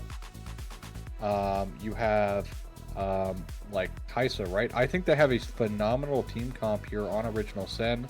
Save for maybe the Kazakhs. I think the Kazakhs kind of might struggle in this game, but even still, if Kazakhs can get ahead, who in their comp on TBD is not getting one shot besides the Aatrox? So, yeah, it seems like a lot of people pop real quick. Yep. But we see the last pick for the OG here. Do you think that just? I feel like it plays completely differently than the last game from the. His name's escaping me. I love that character, Swain. Oh my goodness. That's fine. Plays completely differently. Yeah, I mean, this is more of a facilitator, right? And it actually is a really phenomenal facilitator for Kazakhs. You just keep somebody locked in place. And funnily enough, a lot of people are like, oh, Lissandra doesn't have that much damage. She actually has quite a lot of like base burst damage against specifically squishier targets. So something like a Syndra can just get popped in one Lissandra ultimate. She might not have a lot of finishing power, but Kazakhs paired with her will be very formidable if it can get on anything. As game is getting ready to be launched up here, as we're going into game number 3 of at least 4 here, between Syndicate TBD and Original Sin on the red side. I'm actually kind of shocked there's been no side selection change. They've been completely happy to be on the same side forever. Which is, I suppose, interesting and honestly kind of nice for a draft because you just only prep for them playing one side, right? I'm curious. We've talked about the junglers and where they want to play. At least somewhat in game 1 we talked about it, and in game 2 we talked about it a little bit. Where do you think that you want to see this Lilia and the Kazakhs both play? Do you want to see them play the same lanes, or are they looking at different places? I would really, really like Kazakhs to be able to find an invade, but I don't know if his laners will allow him to invade. Because again, if you find this Lilia by herself, you should just be able to kill her, especially in the early game. Because she doesn't really have a lot of stopping power into you in particular. But yeah, I think I'd like to see Kazakhs invade, but I don't see a world in which they have priority to invade. I mean, what exactly gives him that priority? Is it just the, just the clear speed, or is it just openings? I mean, it's more so just like how lanes are going, right? Like, lanes have to be in a good spot. Because if your Kazakhs tries to invade on, like, a bad spot in the lane, their laner is just going to roam, and that's a dead Kazakh, so you don't want that. But right here, right, perfect example here in the bot lane, right? Kazakhs can't invade bot side on this because their bot lane shoved in, so their bot could never join if there was ever a fight. So that's kind of the one thing that I would really have liked to see from Kazakhs, but should be able to invade a bit more freely later stages in the game as priority gets a little bit back. I worry that Kaisa might potentially get poked out in this lane a little too hard if Butters makes any mechanical mistakes, thanks to the Karma Ezreal poke. In the top side, I think Aatrox is going to be more than happy to just be farming up into this Ornn. That doesn't mean Ornn can't do some crazy things and one-shot this Aatrox, which we have seen happen in the past, countless times actually. Ornn's burst damage is kind of insane if you know the one-shot combo, so we'll need to keep an eye out on that, on how Terps is playing the lane, but should be okay to just be chilling. So far, pretty chill early game from both sides. Nothing crazy happening. Both junglers on opposite sides this go around. I don't And think Ornn pretty wants chill to game. make anything happen in this top lane. He just wants to do what Aatrox is doing and farm up, right? He doesn't want to get too far behind in CS. He wants to later on get those items upgraded for his teammates and just kind of, move on from there. If he gets a kill in that lane, sure, that's fantastic. But his main goal is just to kind of chill. But Sean has been doing the exact opposite, except for, I guess, Oh no, chilling, the E was which just is used what by Zed was Zed. doing, and he did go in with the E, which means Lilia's here, and Lily's gonna put him down. First blood into his pocket.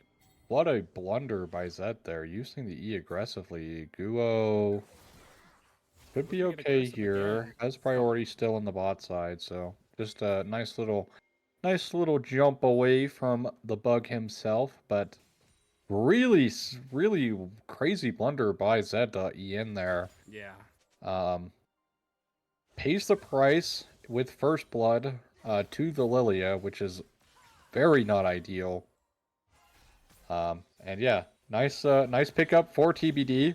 And nice root actually. Root comes out, feeds. and this is McFeeds here going down. He's McFeeding into Koopa right there, and that's a lot of damage. He timed that dash when the root was like guaranteed to hit him there. Yeah. That was a mechanical blunder for sure. I wanted to ask you about this jungle matchup before we get any more action here. The Kha'Zix was picked into the Lilia. How does that matchup go? I mean, Kha'Zix really happy to just be chilling, chill farming. Level 6, he has a lot of kill pressure into the Lilia, assuming they're both even, right? Because anytime Lily is alone, she is very, as Kha'Zix looking to gank here, but we'll have a replay coming in here. But yeah, look at this bot play. So McFeeds goes up here, walks up. Karma turns around to use the W, but McFeeds waits so long, has the W available the entire time as well, and it's just really solid play. Something that's really been hurting Original Sin is these early game deaths. Like, they put themselves so far behind on just making early game mistakes, where if that was just simply cleaned up, right, you're in a way better state to just be able to play the game. But now Kha'Zix is down in CS, and also his laners are down, which is just really bad for Kha'Zix. Like, when you're picking a champ like this, you really need your lanes to be like go even. As Terps actually kind of low here. Lilia will be making an appearance in this top side. Potential dive angle, but this might actually turn back to bite them here if Kha'Zix just kills. He looks like he's hanging out right now, waiting. He's posturing.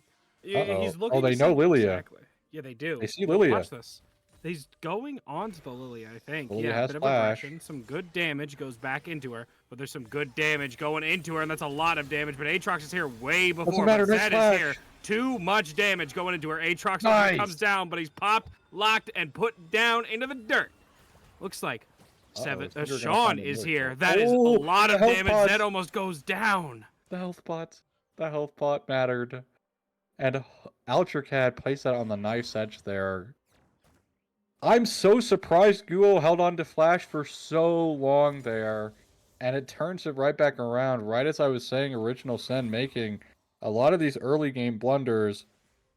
Doesn't seem to be bothering him now with 2 kills, one on this Kha'Zix, one on this Lissandra. And they find Guo just overstaying their welcome in the jungle. I thought they were maybe going to die at the Ornn, but they don't do so. and Guo gets found out in the topside jungle of Original Sin. And they find a phenomenal play, really solid rotate by Zed as well. And once again, I'm just questioning, like, how... If Guo had just flashed, does it go differently? It definitely does. Doesn't necessarily respect the Lissandra R range, I suppose, but goes down. And Kha'Zix is on the board, which is a very big win condition for Original Sin. Israel ultimate was fired off there to try to get some poke, but he goes right, splits the uprights there, goes right in the middle of all of them.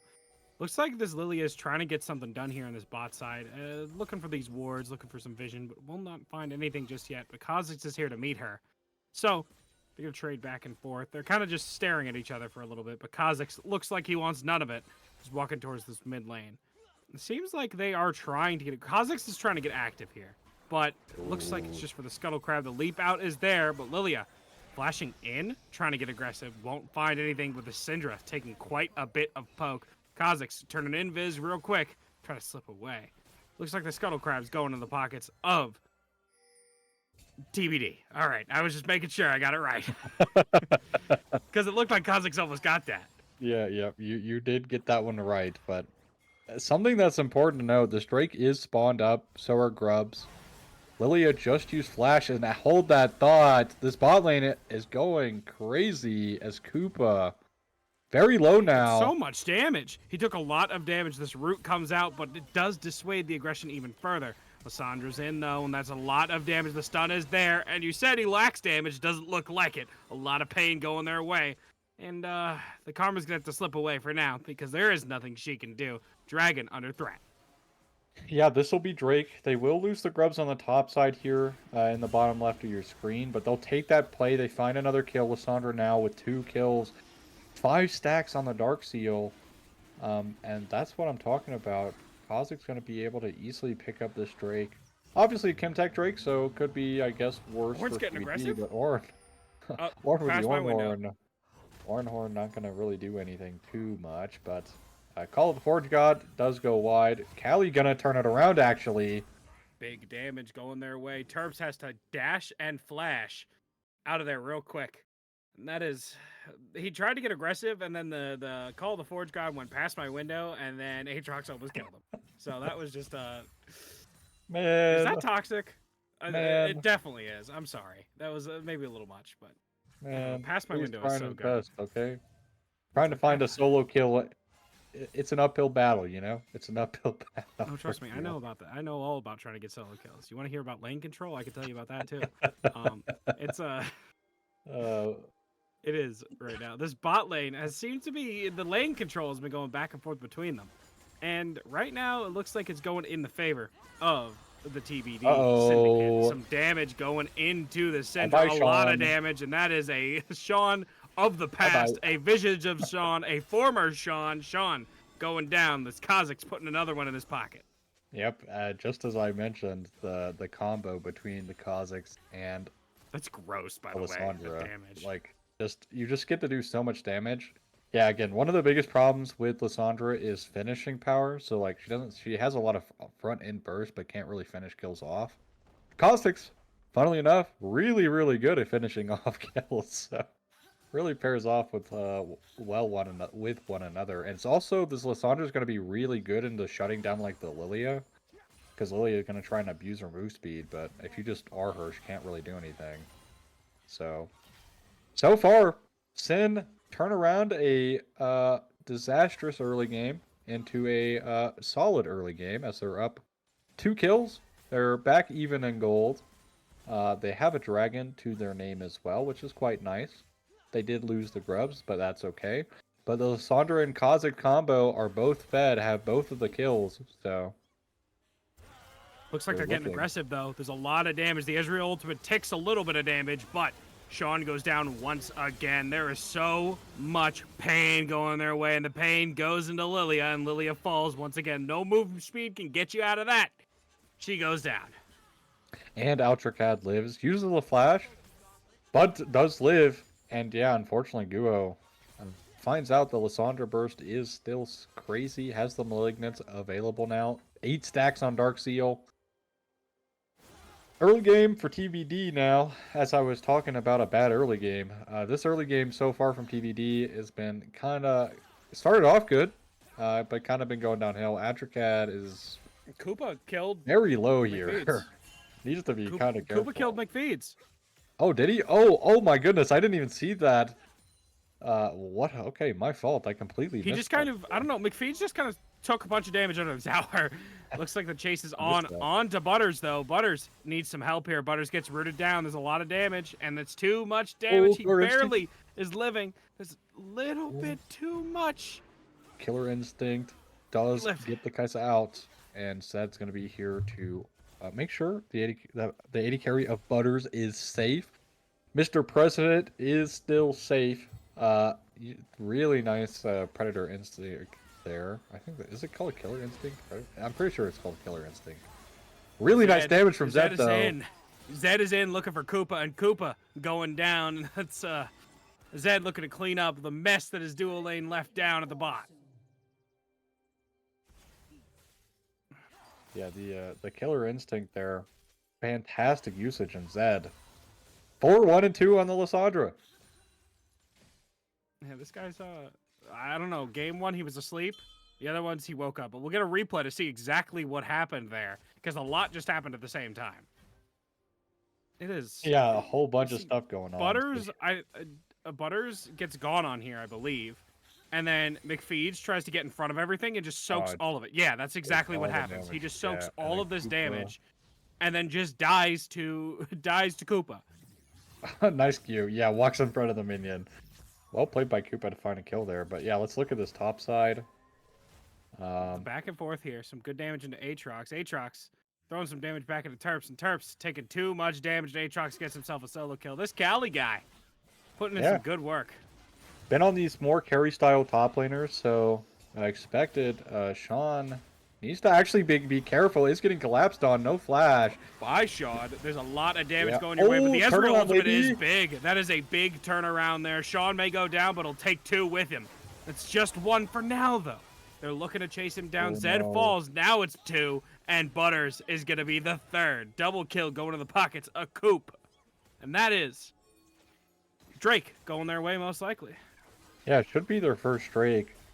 They just barely didn't have Killer Instinct. Atricad also, they just barely got in range to prevent the isolation damage from Kha'Zix there onto Sean, which would have just completely one-shot him. But thankfully, they position well enough and buy themselves enough time that they come out with a positive play, puts them up 2k gold now. They find the Drake. They are threatening this mid-tier 1 as well. And once again, TBD cut in the driver's seat. So put that there. We'll find this mid T1 for sure. First tower goes down, and they'll be happy with that one, as Void Seeker going to be landing there for some poke onto the Karma. As Tarps. Terps, not again, please. He's barely alive right now. Aatrox on the chase. Aatrox locks him down as the call. The Forge God. The call is too late. He's already gone. The line disconnected. And now Aatrox is on the way. Trying to slip out here, but it looks like he's kind of stuck in a corner. And he's getting some damage onto this Kha'Zix here. Getting some damage onto McFeeds. But McFeeds is able to shield up the Kha'Zix. Securing the kill. Shutting down the Aatrox. Yeah, really well played by Atricad there. Just wait for McFeeds. True shot barrage was close. I don't think it would have killed, but still was very close. Ezreal jump scare. Big true shot barrage jump scare there, but yeah, overall, Cali G kind of having the way with the Ornn right now. Very confusingly for me, because Ornn, I feel like, doesn't do that poorly. It has so much armor in this lane as well. It's not like there's a lot of armor shred, but Syndicate TBD will find the Herald and lock down the feats, giving them upgraded boots, which they've had, I'm pretty confident, so far the entire series. So 1-1, lost one with them, so doesn't mean too much. But nice little consolation prize. I do find the Herald. But shutdown does go to this Kha'Zix. And Kha'Zix being a win condition for Original Sin means he will be happy with that shutdown. And Ornn is Ornn, so I'm sure Ornn will be able to bounce back at some point. Ornn does Ornn things. Even if he doesn't bounce back, he's gonna upgrade his teammates' items, so they'll bounce back in some regard. I mean, the guy could serve a cosmetic role if he needs to. It is a character that really doesn't can die quite a bit and still have a lot of function. Looks like this bot lane this time. Top and mid laners have switched around, but Zed's taking a bit of damage. The Kha'Zix is here though, trying to save out his mid laner. Callie has to back away, and Zed not feeling too good after that one. Overall trade means they also lose this top T1. Kind of something they've been struggling with a lot on Original Sin's side is just these early game macro plays. They're actually getting collapsed on from behind. They have no clue. They are going to know now. Needs to be careful. Nice The knock up onto the Lily is there. The Ezreal ultimate comes by, hits two, but there's some good damage coming through. But there's two that fall asleep. Honk Shu, and that's a honk disaster right there. Nightmare, nightmare, nightmare. As we chase him down, Zed needs some help here. The knock up from the Ornn is good on a 1, but it's not enough to save Zed. The chase down onto the junglers here. We're trying to catch this Kha'Zix. That is a huge slow. We hit 3 with that. Leap away with that little bomb plant there. And we're trying to just execute to the tower. And they're going to get it. We'll get the execute, but yeah. Kaisa choosing to Killer Instinct towards the Lilia while getting slept means she just gets bonked. Yeah. Kaisa really not doing a lot of damage right now, but they keep trying to fight around this Kaisa like she's gonna do anything. Like she's sitting on Shiv. That's it. Like that's really all her damage is. She has no damage right now. This Ezreal 5-2-2 just finished up the man immune. Had the Triforce, like gonna be doing way more damage.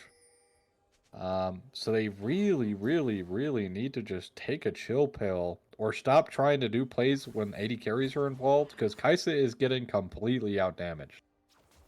Yeah. And let your carry farm up a little bit more. Let your carry get a bit more damage online, but we're trying to take a lot less damage if we are McFeeds here. Able to slip away. So they're going to be safe for now. I mean, at this point, you are just looking to get Kaisa farm, right? I mean, what else would you be doing? I mean, you need to find Kaisa farm, and you maybe need to, like, I don't know. Again, your comp is really good at playing 2v2 pit, like, trying to play around picks around Kha'Zix, Lissandra.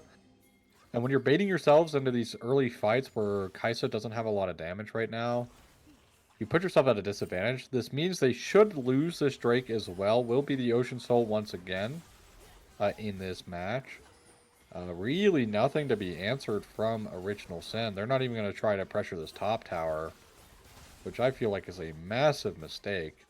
But looking for an invade.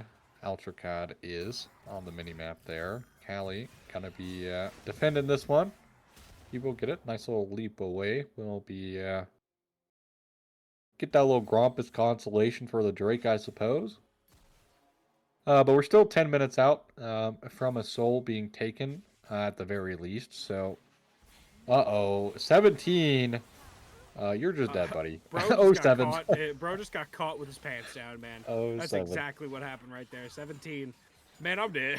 That situation, that's what I'm saying to Cons. I go, man, I'm dead. Like, that is all that. There's nothing really useful there. Maybe whatever ultimates are burned, but I don't even think they used an ultimate there. Oh, okay. Looks like they're chasing down Lilia, though.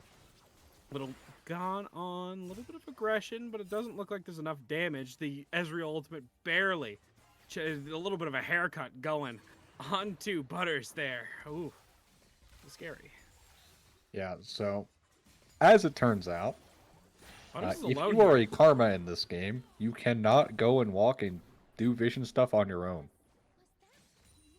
Because you will just die if you ever get caught. Butters is alone still, and they're kind of just letting... They are going to use this Herald to charge into mid tower. Will just be the normal charge. Does a lot of damage, but still.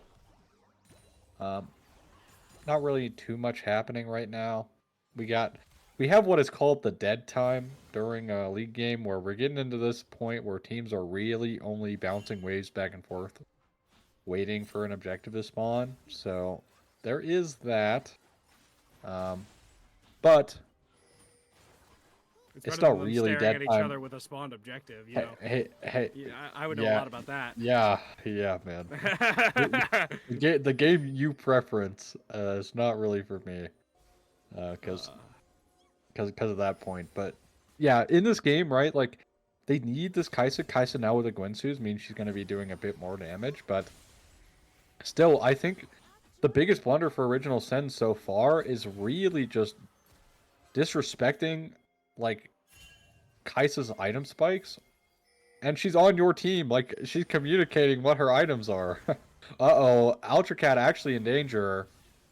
Avoiding the Aatrox W there is good, though. It means he can get out a little bit more, but the knockup is there on the Aatrox.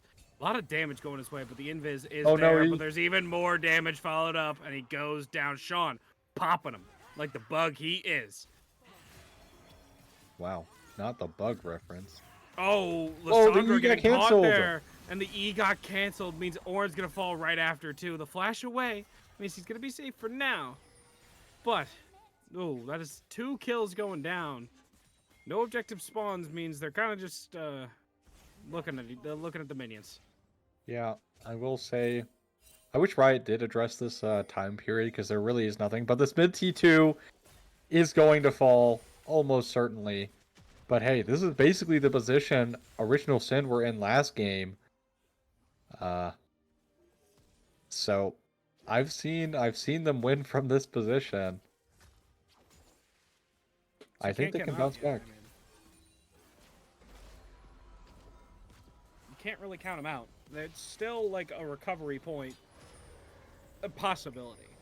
Right now, though, Original Sin, right? You're down 5K, give or take. What are you doing to try to get back into this? Again, I think you need to work towards your comp strengths, right? Like, try to find a pick in the side lane with Lissandra, like, Kha'Zix. Stop trying to go for these 5v5s, like, again, Kaisa. Just now with the, like, completed Guinsoo's, still working on the third item there. Is not really going to be putting out as much damage as you would hope for at the moment. We'll be working towards, I believe, a Nashor's Tooth. So, but yeah, work towards your strengths, right? Kha'Zix also not necessarily the best front to back champ. Just play for pick. You have Lissandra Kha'Zix. Whoever you like try to pick should just die. Speaking of the Ultracat, gonna get slapped. Good damage going into good respawn though, and this is kind of an awkward spot here. This tight corridor seems like actually perfect for the Aatrox for the team, the TBD, but Orin taking a bit of poke, and it looks like they're just posturing around each other. But I say that as Rakan takes half of his health bar. Yeah. Oh, what are we doing? We're standing still right there. We're standing still right there and taking almost all of our health bar. We watch our support take most of it, and then we just lose all of ours. We're giving up so much ground, and this Drake is probably just going to TBD for free. Yeah, this should be soul point. And what's very interesting, Lilia used her ult so early. That I thought, yo, there's a big chance Original Sin can just contest here. But, like, guess what? It doesn't matter if Ultracat just decides to stand there and take 1 billion damage from from the Ezreal. But I don't know what the point with that was. doesn't matter. That was very, very, like, we just kind of stood there and took it. Hey, maybe lag, okay? Maybe lag, you know? Lag, That's possible. Could have been lag, I'll give benefit of the doubt. I won't. But yeah, they do pick up soul point here for TBD. We'll be feeling nice about that. Because Kaisa is going to be working towards that Nashor's Tooth. Which means she's going more of the AP heavy, so more poke style. So that'll be nice if they can pick up the Ocean Soul. Means those Void Seekers are not going to be doing as much damage. With that being said, I also, again, I need to point out, it's like Original Sin completely forgot what their comp is good at doing. They have so much pick potential, and they just are not using it. They're just walking into a poke team and trying to get poked. Like, stop. Just fire. Like, look at the Syndra. A tank, like in the game one where it was Leona who was just soak all of it, right? There's not really the tankiest person is the Aatrox, and Aatrox really isn't like that tanky. grab somebody and kill him. Like it was so easy before. Looks Oh. like we're going in now though. The Call of the Forge God is off the mark, but we're looking at this Callie. Aatrox here. Callie in a bit of danger, but the knockaway is good with that bomb plant, which means that he's just out. Nothing's gonna come of it just yet because they're looking towards this mid lane. Is there gonna be any aggression here? Well, guess what? Like, yeah, they did get the World Ender used up there, but they used Killer Instinct and Call of the Forge God, which are very important CDs. Obviously, Cosmic Soul is going to be utilized as well, but not really necessarily that important in the grand scheme of things. But Aatrox has Teleport. Not even going to need to use it because they don't start anything off of like trying to get that play. So Aatrox just gets to walk back happy. And nothing happens off of that play from Original Sin. They don't even get any kind of vision control back in the Riffer, so just a failed play overall, but I think there will be a pause, so maybe there was some lag, as not sure what that's about. Yeah, we're not sure what it's about, but of course, we will let you know if we find out. Yeah, again, I really think Original Sin just need to play to their strength. Just try to pick somebody, right? Like, you have so many pick potentials. You can have Kaisa come in from downtown with Killer Instinct to finish up the kill if you need.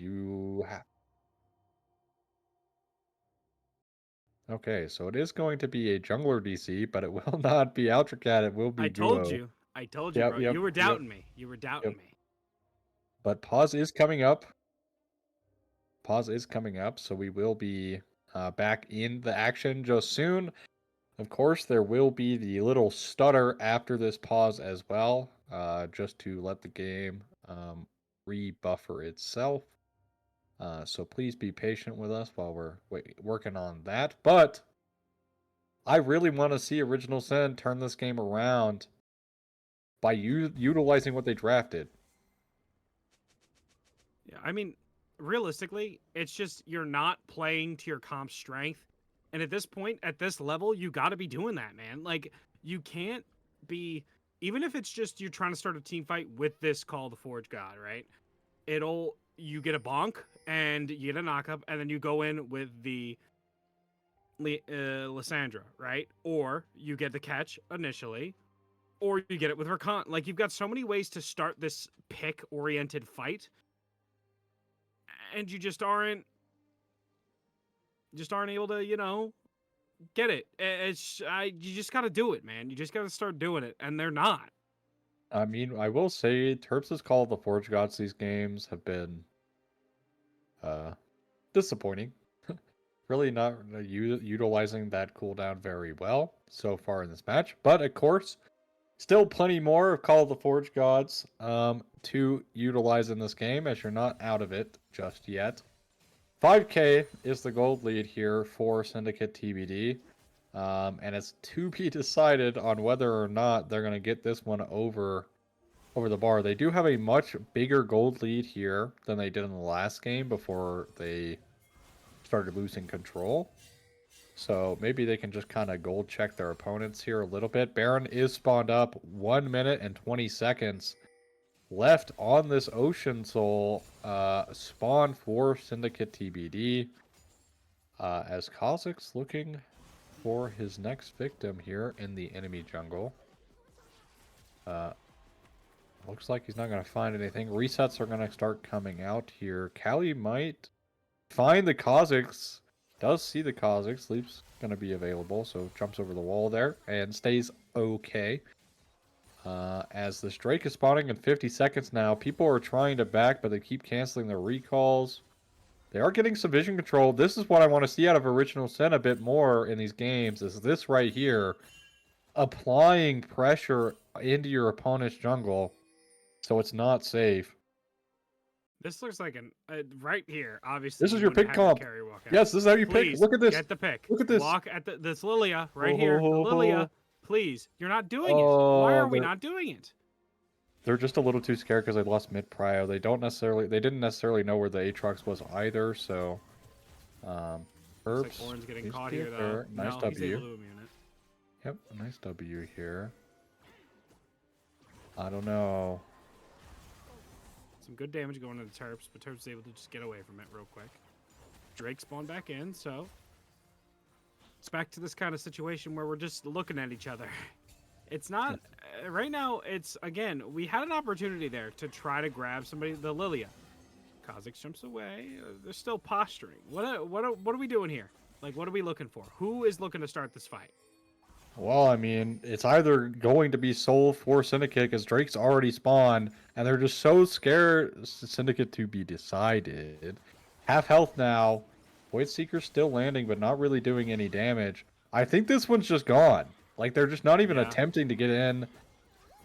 It's gone. It's... Oh! No way! That is absurd! Ornn took it with that Forge God right there. No The damage way. from that. That is absurd. As you said, as we now chase down this Lilia after the crime that was just committed against her. Theft is a crime, and that is what just happened right there. Butters is very, very low here. It means he's out of this fight, which means the rest of the original Syndicate has to get out as well. The thievery that they just committed, the crime that they just committed, is a getaway. They got away scot-free.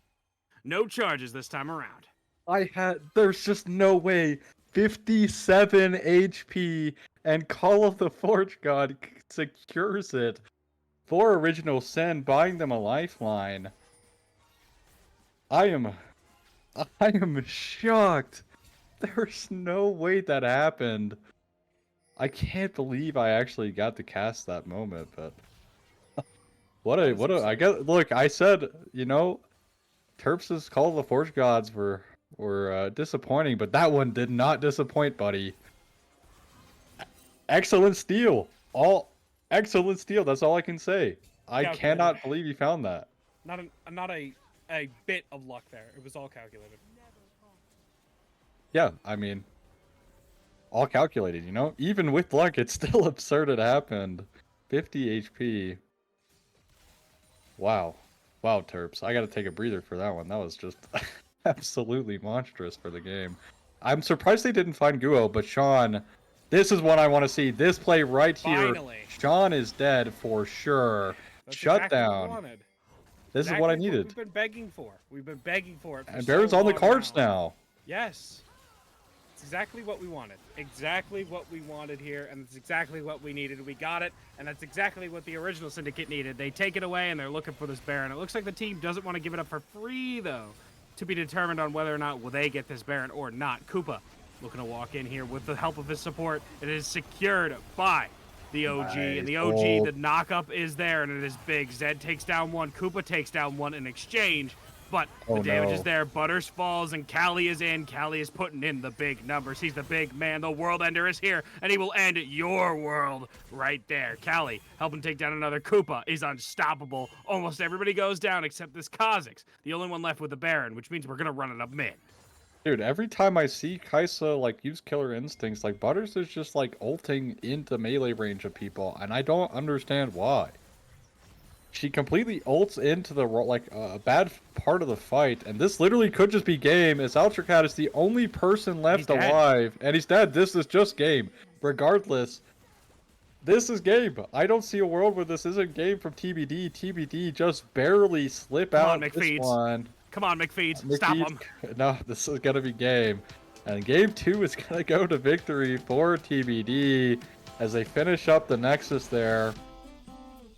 I don't know what I just watched. That entire, like, last 3 minutes, I don't know what I just watched. The World Ender awaited, man, and he took you down. That's what he did. He ended your world. The Aatrox went massive in that fight, and then we just had an 80 carry just kind of pick off the scraps right there. Look at this damage to champions. I mean, Hallie G, putting on a showcase so far in all 3 of these games, really hasn't been playing poorly in any game so far, even though they lost the last one. I mean, that Gwen was literally the thing that was keeping them in it. That's true. That Gwen dissuaded so much, literally by just standing at the side of some of those fights. Yep. Right there, though, that fight was massive because of that Aatrox. Getting so much set up. The knockups were there. The World Ender was massive. It was just huge. And that was even with the Baron being lost. Like, the thing is right, like, Butters is doing barely any damage, right? 3-item Kaisa. Struggling to really do damage here. And yeah, Callie G just gets to completely open up. I'm just Killer Instinct on top of the Aatrox is just full health. It's not like Aatrox was low or anything. Just decided to ult over the wall there in a 2v like 3 situation for 0. And yeah, that mistake cost them the game, even though Terps hits an insanely crazy steal. That was crazy.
Welcome back for what could be the final time tonight.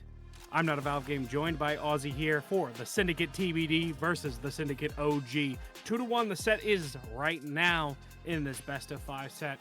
And I am, man, that last game was actually a lot closer than even the one before it, which was close. I mean, that was kind of a back and forth kind of dance. And then we finally saw OG play the comp correctly towards the latter half of the game, and then it all fell apart. Yeah. It literally all came tumbling down in one fell swoop. That fell swoop happened to be Cali G on Going the nuclear. Aatrox. Went completely crazy. Ended worlds. And that world happened to be the victory for original Syndicate, unfortunately. So well played by Cali G. Been really playing well so far the entire match. The entire series has played phenomenal. All 3 games. I'd say what game 1 was definitely Cali's weakest, but definitely in a harder matchup there. So hopefully Cali keeps performing here for TBD. Now that being said as well, I need to point out, if Original Sin had just played their comp to what it was good at and stopped giving away so many early kills and things they could just avoid, they would have had such a better shot in that match. You have the Lissandra Kha'Zix duo. Go try and find picks. Stop trying to team fight with a Kaisa on a Shiv. Your Kaisa's not gonna do anything. Let her get items first. So yeah, Butters unfortunately really, really struggled in that game. I think a lot of the Killer Instinct usages were a bit head scratching, and just really wasn't able to get over that hump of being able to do really solid damage in the fights. And McPhee's kind of was a little kind of just didn't do much on the Rakan either. I was expecting a lot of big things, especially how well McPhee's played the later portion of game 2 on Rel, but really failed to make lasting impact in the fights. Well, we'll see if in this draft we can get some more impact, because now we're getting deeper and deeper into the pools. This fearless draft means that any picks on that bottom row you're going to see are no longer allowed. All that pretty graphic shows means they are not available, at least not until this next game. It is 2-1 right now, and it looks like look at the screen. I'm looking. They swap sides. They swap sides. It's the first time ever. Bans so far staying the same. Also to mention, game 4 will only have 3 bans, so this first round of bans are true. Past that means there are no bans, so only 3 bans available for this game 4. If we do manage to go to a game 5, it will be no bans left, so will just be the bans from Fearless at that point. But hopefully, if you're a TBD fan, it's not going to a game 5. If you're a OG or original SYN fan here, you want it to go to a game 5, because again, this is backs against the wall for original SYN. They need this game if they want to continue in their playoffs run, as Silas is actually going to be banned away. And there it is, the Jinx. We've been talking about it all night. 63% win rate. Will make its first appearance here in this series. Obviously it's Fearless, so if we saw it at any point it would, but still will make its first appearance. No bans or picks up until this point, as Jin will be the immediate answer into it. I think so Koopa has been playing the early stages of the game, as Vi actually going to be picked up. I'm a big fan of this. Vi, very strong champion. I'm a bit of a Vi merchant myself, but I really like Vi in comp. I really think she pairs well with the Jhin as well. But here it is. Tahm Kench to match with the Jinx into the Vi is a really good answer. They just need to avoid getting into a hard lane for the Tahm Kench, and they should be fine, as J4 is going to be the answer into the Vi. I'm not sure how I feel necessarily about the J4. It is decent into Gen if you can ever get onto Gen, but mostly in team fights. This might actually be Gen Nico bot lane and not a Nico mid. Not sure What would if you they prefer though? Would you prefer the Nico in the bot lane, or would you prefer it in the mid? I mean, without really knowing like player skill on the champ, I mean, I honestly just have a mid laner, right? Like I want a better mid laner than Nico. So I just put Nico in support. I think she's phenomenal. Shouldn't struggle. Teams pass bans. Oh yeah, we're only 3 mans. Game 4. Oh, I forgot. Yeah, all good. But yeah. I was like, So- huh? Like, So huh? once again, helping out Valve here. But once again, for you viewers, only 3 bans available for Game 4. So that is why they passed on bans. But here, I would really like to see Nico support, which it will be, as Victor is going to be locked in here. Victor, very standard mid laner right now, and with Silas banned away means the most popular thing that's played into him currently can't be picked up. But they are going to go for this J4 Orianna combo for the ball delivery. There's a lot of immobility on TBD's side as Cho'Gath is going to be the blind pick answer here for Terp. Struggled a lot on that Ornn last game. So hopefully is able to bounce back on this Cho'Gath pick.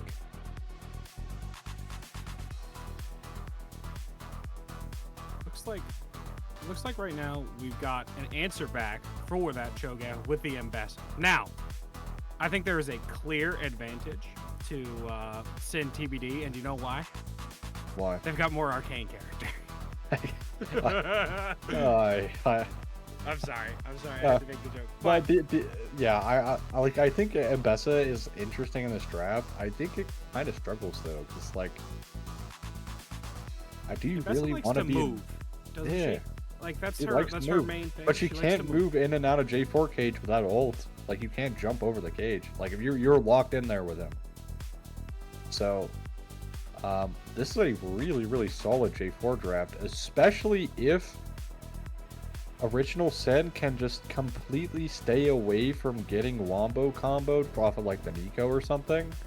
Like if there's a crazy Pop Blossom, they could spell disaster, but they have so much frontline and they also have so many ways of like trapping in like key parts of this comp that I wonder if TBD is going to struggle a lot to kind of put the pieces together, because really and honestly all J4 has to do is cage Nico, EQ away, and then Nico without flash is just kind of dead. Yeah, hurting a little bit. So yeah, I actually wanted to talk about this this bot lane here, this Nico Jhin, right?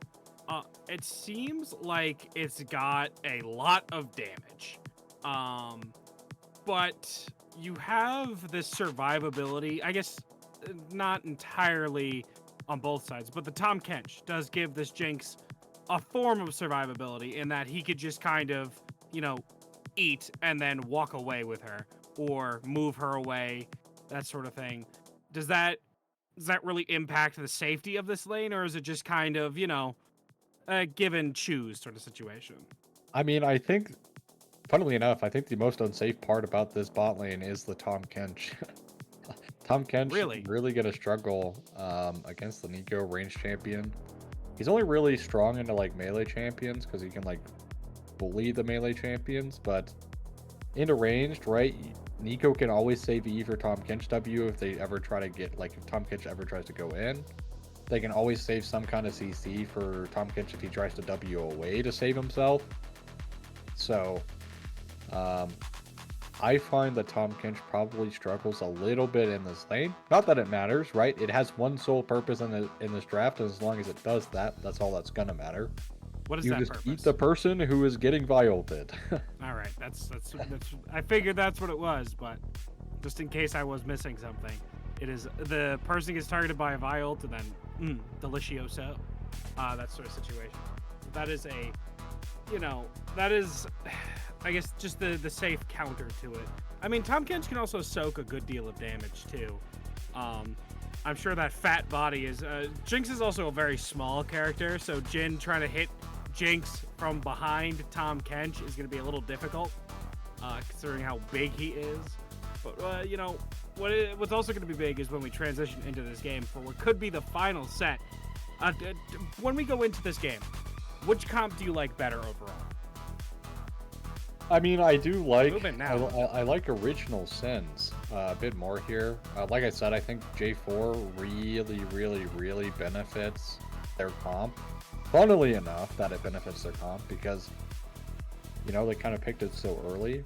There's a lot of immobility on the side of TBD, but if Syndicate or OG Syndicate keep having these early game problems, as we do have a little game pause As we have an here. early game problem. I Yes. mean, uh, as there is a technical problem apparently, but yeah, Ochi Sin really has been struggling to have these really solid or just even early games where it completely sets them behind for the rest of the game. And if they fall back into that, Oriana, who already doesn't necessarily scale that well and is more built around being this like mid-game champ, if she gets behind, that's problematic for you. If this Jinx falls behind, which is a big part of your like DPS on this comp, that's problematic. And if Cho'Gath starts struggling into the Mbessa, that means your side laning is just going to be really rough. But that being said, for TBD, they're going to struggle a bit in this Cho'Gath. If Cho'Gath does get fed, or if it's a big Cho'Gath, you know, that's when it becomes problematic. Like, who on TBD is killing the Cho'Gath if it's a fed Cho'Gath? Realistically, no one, right? Like, I mean, Jin doesn't have that like. I mean, Jin obviously as a carry has the high damage, but he doesn't have that same. Jinx has that, you know, minigun damage over time sort of thing, right? A lot of damage. Where Jin, you know, 1, 2, 3, 4, you know, and then he's got to reload, and then that's, you know, 4, and then you got to reload. It's not the same thing, you know. It's not that shred. And Cho'Gath also, you can't really avoid him. He's pretty big and gets in the way of a lot of things. yeah, And again, we're talking yeah. about that curtain call. Hitting targets you want to. Cho'Gath is absolutely massive. That is a problem. Trying to shoot past him. Yeah, I mean, like, the thing about it is, a Cho'Gath could be problematic for them overall, right? I think Mbessa is probably their best option into killing the Cho'Gath. So, like, kind of comes down to whether or not Mbessa falls behind or can stay even in the matchup. And if Cho'Gath falls behind, it's a big problem, I think. As the pause will be clearing up soon enough. So we are just waiting on the pause to be cleared up for us, and then we'll be back in the game. And yeah, like I think, Victor definitely wins the scalability between Oriana Victor. So if Oriana falls behind, right, that's pretty problematic. Obviously, still can still have crazy impact, right? If she can hit a really nice shockwave, especially around the 2 item mark, she'll just be able to delete any kind of carry. So like if a Nico, like even if they kill Nico, right? If they one-shot Nico and they don't have to deal with Pop Blossom, that's actually such a big win as we are getting into the game here after the pause has ended. Back on the Rift, back in the action for Game 4 between TBD Syndicate and OG Syndicate. Wow, wow, wow. Syndicate Civil War. Again, thanks to Syndicate for asking us to do this today. Would be here without you guys, so thank you very much. And yeah, overall, I think I'm excited to see how this one goes down, and I really want Original Sin to just really focus on having a good early game. Yeah, I mean, like we said before, they've been kind of struggling with it right now, and I think part of the problem here, we can kind of see, is that Sean has kind of been mangling Zed at the start of these first few lanes, and I know that's largely matchup based too. Like one of them was the original game. What was it? It was Hui Xerath Hui? against. Yeah, and that was you know, not fun at all. And you see right now it's Victor against Oriana, and I assume that's a similar situation where Victor just throws out a ton of poke. But it's also, you know, you got the positional based things. You can't just be walking into that. But now, I do have a question for you. Are there any lanes that just outright are, I say that, and I was going to say outright win it, and then Bessa's literally destroying the Cho'Gath? Cho'Gath, She's a little also, bit. I'm sorry to cut you off there, but look how small Cho'Gath is compared to her right now. I know, little baby Cho'Gath right now. What a unit. I know. Well, what an absolute unit, but yeah. So ooh, really nice E there from 17 to yeah. This has kind of just been problematic. This basically sums up the entire problem with original sins like early game. They just take really, really bad trades. They take so much damage. Altracat, though, will be here by a little bit later. E gonna land again, though. Butters in trouble. Nice exhaust. Koopa took a tower Koopa. shot. Koopa took a tower shot, and he's going to get knocked up, stunned down, and put down real quick. First blood going to the pockets of Butters. And it looks like that's all we're going to be writing about it this time around, because Butters is a bit too low to chase it. Yeah, I mean, Butters a little too low. Will sacrifice double scuttle for that play, I would imagine. Vi should be able to pick up the second scuttle. But really solid find from Altracat, and just as I mentioned as well, them having a solid early game will significantly benefit them. We'll say Butters probably bailed out a little bit by the jungler there, but knew the jungler was pathing bot, so it doesn't matter. And they pick up a kill on Koopa. And it goes into Jinx's pocket, which is literally the best case scenario for Original Sin here. As Terps. Lane is shoving out. Vi is here. Has This is flash. dangerous. Oh, Altracat, though. But look, the Jarvan's here to try to set this up, trying to catch out this Ambessa, but Ambessa is a bit too quick. We talked about her movement. That flash is a good deal of movement, but the Vi doesn't have the same little bit of safety. And the Ambessa does peel it out. It's a lot of damage, and now Jarvan's looking to capitalize by getting an invade off. I mean, they're looking to dive. Guo is sticking around. I don't think they're going to be able to cancel Ambessa back, so she'll be fine. J4 will be able to pick up the Krugs in the top side. So really nice read from Altracat there. To kind of counter gank the Vi there. Saves Terps' flash at the very least, and forces Callie's. So that's a benefit. Picks up a nice little Krugs invade for compensation for being a good jungler. Really nice sidestep from McBeats there to not get rooted. Yeah, honestly, really solid gameplay coming out in this early game, as I said, for Original Sin, that they needed to turn around. They've been playing it pretty well so far.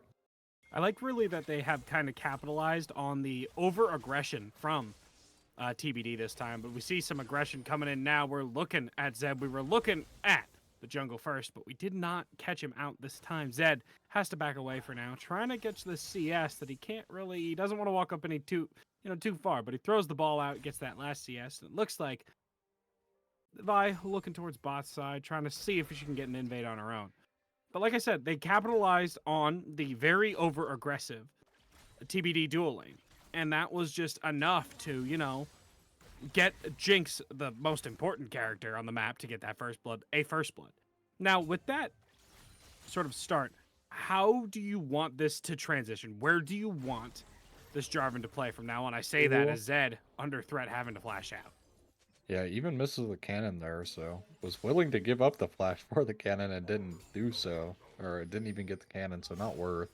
-1. Doesn't have teleport available either, so McPhee's died? And yeah, McPhee just dies in bot lane. Oh no. Oh no. That is what I was talking about. Like, he's kind of just unsafe in this lane. Kind of a hard lane for him to play. Because it does have so much stroke. Butters. Look at this. And Butters, yeah, Butters just has to give this wave up. That has to feel awful. And 17 did exactly what he needed to do there, and that was just walk forward and threatening, because they don't know where Vi is. Yeah, I mean, they would have seen her on a ward if she was coming to dive, but yeah, just really, really unfortunate that Butters had to lose that entire wave, which is just so tragic. So she's very far behind now XP-wise.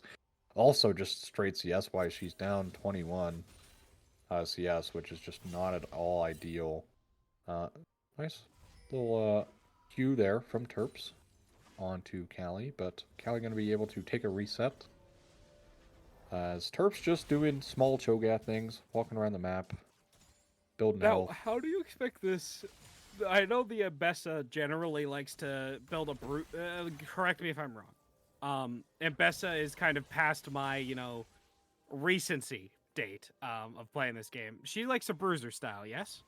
Yeah, she's a pretty bruiser champion. Going to be building these bruiser items. First Drake is going to be picked up here from original SYN. And this time, there is no Void Grubs up just yet to trade. Tums and bot. Uh-oh, Koopa in danger. Just flashed in front of a J4. Cage going to be used. Cage is down, which means Koopa might be going down soon. The Oh. exhaust is there, and Butters takes the pot shot and gets the shot. Takes one down and more gold going into his pocket. That is a clean kill. Give this Jinx more. Yeah, I mean, give the Jinx more. She's going to be picking up some plates here for sure. Comes at the cost of the grubs, but again, doesn't matter. Terps needs to be a little bit more mindful here in the trade. It does hit the level up, though, so should be safely out of range of dying to the Bessa at the moment. But, hey, Jinx now, 2 kills. That's going to feel really, really solid for you. As Grub's going to be finished up here by TBD. But Altercat really playing the J4 well so far. Nice sidestep from Butters there to avoid any amount of extra damage. I'm curious. We were talking about the mid lane matchup before. You mentioned the Victor outscaling the Orianna. How big of a difference in the scaling is there between that matchup? I mean, it just comes down to CS. Ultracad gonna cancel the Q from Guo. Zed in a really weird spot. Nice shockwave though to cancel the Q. Will be fine. Really, really good. Had no flash. If she didn't get that is a dead Orianna. Yeah, that was a dead Orianna for sure. I honestly thought she was dead earlier, but Guo just barely didn't have flash available, so couldn't really flash out of the shockwave or Q flash to get the extra range for the ult, but still, as you can see here, yeah, this is kind of what's happening to Tahm Kench. Poor guy can't really do much against the Nico, but Terps running out of mana here is a bit problematic. Yeah, a little bit. As not really able to trade back into the Abessa. Let me make this joke really quick before something serious happens. I did mention before, Orianna counts as an arcane character. Oh! When I say that, arcane character, you're not an arcane character, you die right there. You're in the arcane right now. Tahm Kench goes down to that Jhin. Looks like they're Butters putting is some gonna more die as well. Man, I wanted to put. Yeah, Butters is. This is the beginning of the end right here. We see it. This is cinema right now because Vi comes in. The sisterly feud is going to end here with Jinx's demise pretty soon. She doesn't even do anything. She's just spectating right now. The teleport comes in though. Now. Oh, needs to respect Guo. Zed? What is going on here? Oh, Zed is going Zed. into Guo right now, and Guo is doing a lot of damage. Cease and desist, which means you cannot move, but we gobble him up and we're walking away. Zed is safe for now. Somehow everyone lives there for original SYN, which, you know, honestly, could have been way worse. A lot of farm going towards the Victor. But all they do is lose feeds. And somehow Jinx lives. Best case scenario. That's kind of criminal, to be honest. And Zed also lives, so that's pretty nice. As Ultracat going to be making his way towards bot lane to help clean up that wave. Okay. Can I make my arcane joke now? You can make your arcane joke now, I think. No, never mind. No, I can't. Jarvan absolutely dumpstering this Vi right now in this 1v1. The Q comes out, but the slam down, Cataclysm locks him out. Oh, and there's nice another shockwave. knockup right there. The shockwave was huge, which means the Koopa goes down right after. Double kill going in the pocket of J4. And the mid lane right now, we see Sean under a lot of threat, but the Victor able to slip away, float away to safety. Yeah, just barely gets out That'd be there. my funny joke. So much fist fighting that they do not want you to make I your can't. joke, I man. can't. It's cursed. It's cursed. Surely It's you not can even do like it now. a Let's good keep joke Maurice either, another. bro. It's just that like Orianna's at a 2, so it was a 2 for 3 on the arcane characters, man. It's 2 for 3 on the arcane characters, man. Jinx and Yeah. Orianna, and then it's Victor and Bessa and Vi. There we go. That's it. That's it. Yeah, That's all there it you go. is. You did your joke. You finally did it. You finally did it after there was just chain fist fighting for so long. As Man, they Sean really just Watson wanna fight. Blades They want actually in this over. danger. No Look at flash this. now. This is scary right now. The AutoCAD chase down, wants he does it. catch him though. He does get the slow, and there's a lot of damage going his way. Looks like we're trying to chase him out, but no, we will not catch up in time, which means the Jarvan will walk away. Yeah, should be okay. Terps is just doing Cho'Gath things, using like you. Nice sidestep from Callie, but means nothing. Yeah, I mean, this is literally just a fist fight game. It's been non-stop action. The Terps only is person still who getting really doesn't bullied. want to fight is Terps. I'm gonna be honest. I know. Terps is just kind of taking a beating, and he's just accepting it because he can't really do much. Drake already pulled up here, actually. By the Vi. Guo going to be using, or going to be pulling up this Drake. It does have the CISA and assist online. The Cataclysm also going to be online now. It's actually going to be used in the mid lane. Shockwave used up as well. They are going to find Sean, as Zed very low, but does live, and that's a double kill. This should land them Drake number 2 for Syndicate. Oh man, there's so many Syndicate teams in this game, you know? There's two whole Syndicate teams. So original SYN are going to be finding their second Drake very easily off of the back of a really solid play in the mid lane. Just so much action happening across the map. It's so hard to. Maybe we should just zoom out and see the entire map so we can't miss any action. Give me a view. Give me a view where I could just see everybody on the map. No, give me Cho'Gath's POV, but in first person. That's what I want to see right now. Just him getting an absolute beating from this Mbessa right now, as everything else is going on the map. That would be the comedic view right there. As just this woman is just beating the hell out of him. Like, All right. there's just so much happening on the map that it's so hard to like get a good picture. Like, there's 2v2 happening in mid. There's a 2v2 happening in bot. Like, Terps is just getting beat on by Mbessa. Let me try to refocus this for you, right? So obviously top lane, we got Cho'Gath who's trying to scale up. But bot lane, the action, we talked about this Jinx having a 63% win rate in this league, in this division. What exactly in the late game we're looking to stop her, right? We're not trying to. Nobody else is really as big of a target as this Jinx. Well, I mean, your comp is so squishy. It's kind of just like the last game. Like Syndicate TBD has been really playing these squishier comps.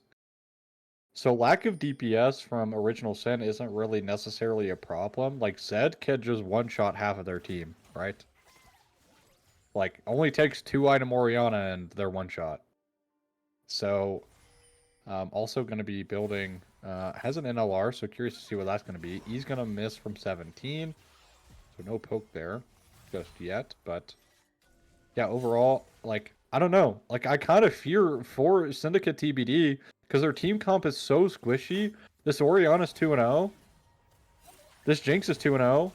Like, this J4 is also 2-0, and your entire team is immobile, besides Vi. Like, I mean, like, calling Mbessa immobile is kind of not true, but in the terms of Cataclysm, unless she public executions herself out of it,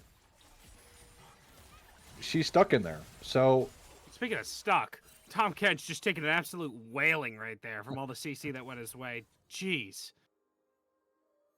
yeah, I We mean, talked about this lane before, how it's just he's not struggling. fun for him. It's just not fun. He's struggling. Can't really do much if he ever gets rooted.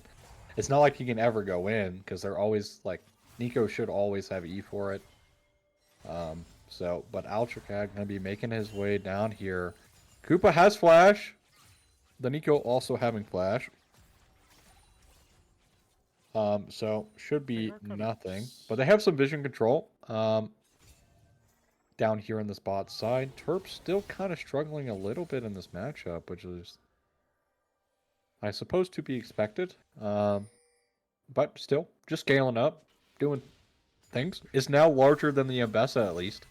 Has that going for him. Yeah, he is bigger now. He is bigger. The creature of the void is now bigger than the Mbessa.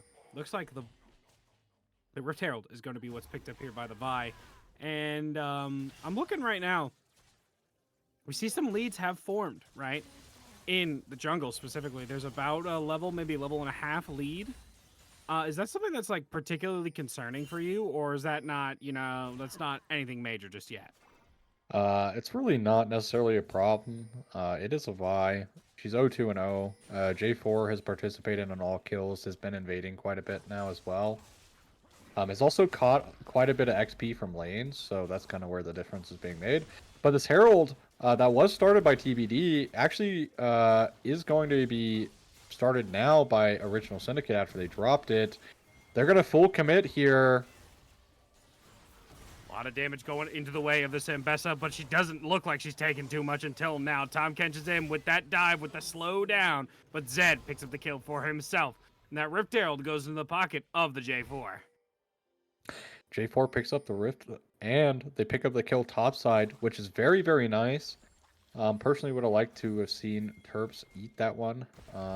But still, a kill is a kill. You'll take it, and you get the Herald. They are summoning Rift Herald top, so they should be potentially top T1 going down, and maybe even a second charge into the T2 top side. Ambessa does have the teleport available. Pop Blossom, nice flash from Butters to avoid it, though. Good damage going their way, though. Butters gets gobbled up by the Tom Kench. I thought he just exploded there, but he did not. But Victor's here looking to chase down this. It's looking to chase him down. The exhaust comes out, but the curtain calls here. We're calling the curtains. The curtain's going on a Jinx, and they're closed real quick. Terps is here, and there is. The entire teams are both here. We're looking to chase down Sean. Sean's got that fish wiggle. It means he's going to get stunned real soon. But we have a lot of damage going their way, but the team's got to back away. The Original Syndicate, a bit too wounded. Got to clean up their wounds. Yeah, original Sin there.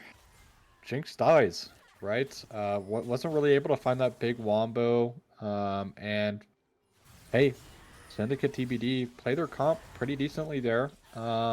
Looked really, really scary there for a second, but they held on. They will be able to find a Drake #1 and a third Ocean Soul for this game. Jinx Rocket does hit something, hits the Nico.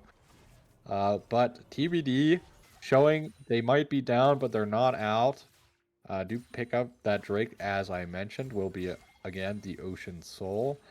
And they find a phenomenal play to force Jinx in a really uncomfortable position. They use the Tom Kench ultimate early to save the Orianna out of the Vi ultimate. And Butters goes down. And this is a Rabadon second. So yeah, this Orianna is going to be absolutely like pumping on anybody that matters. So they do need to be mindful of that going forward.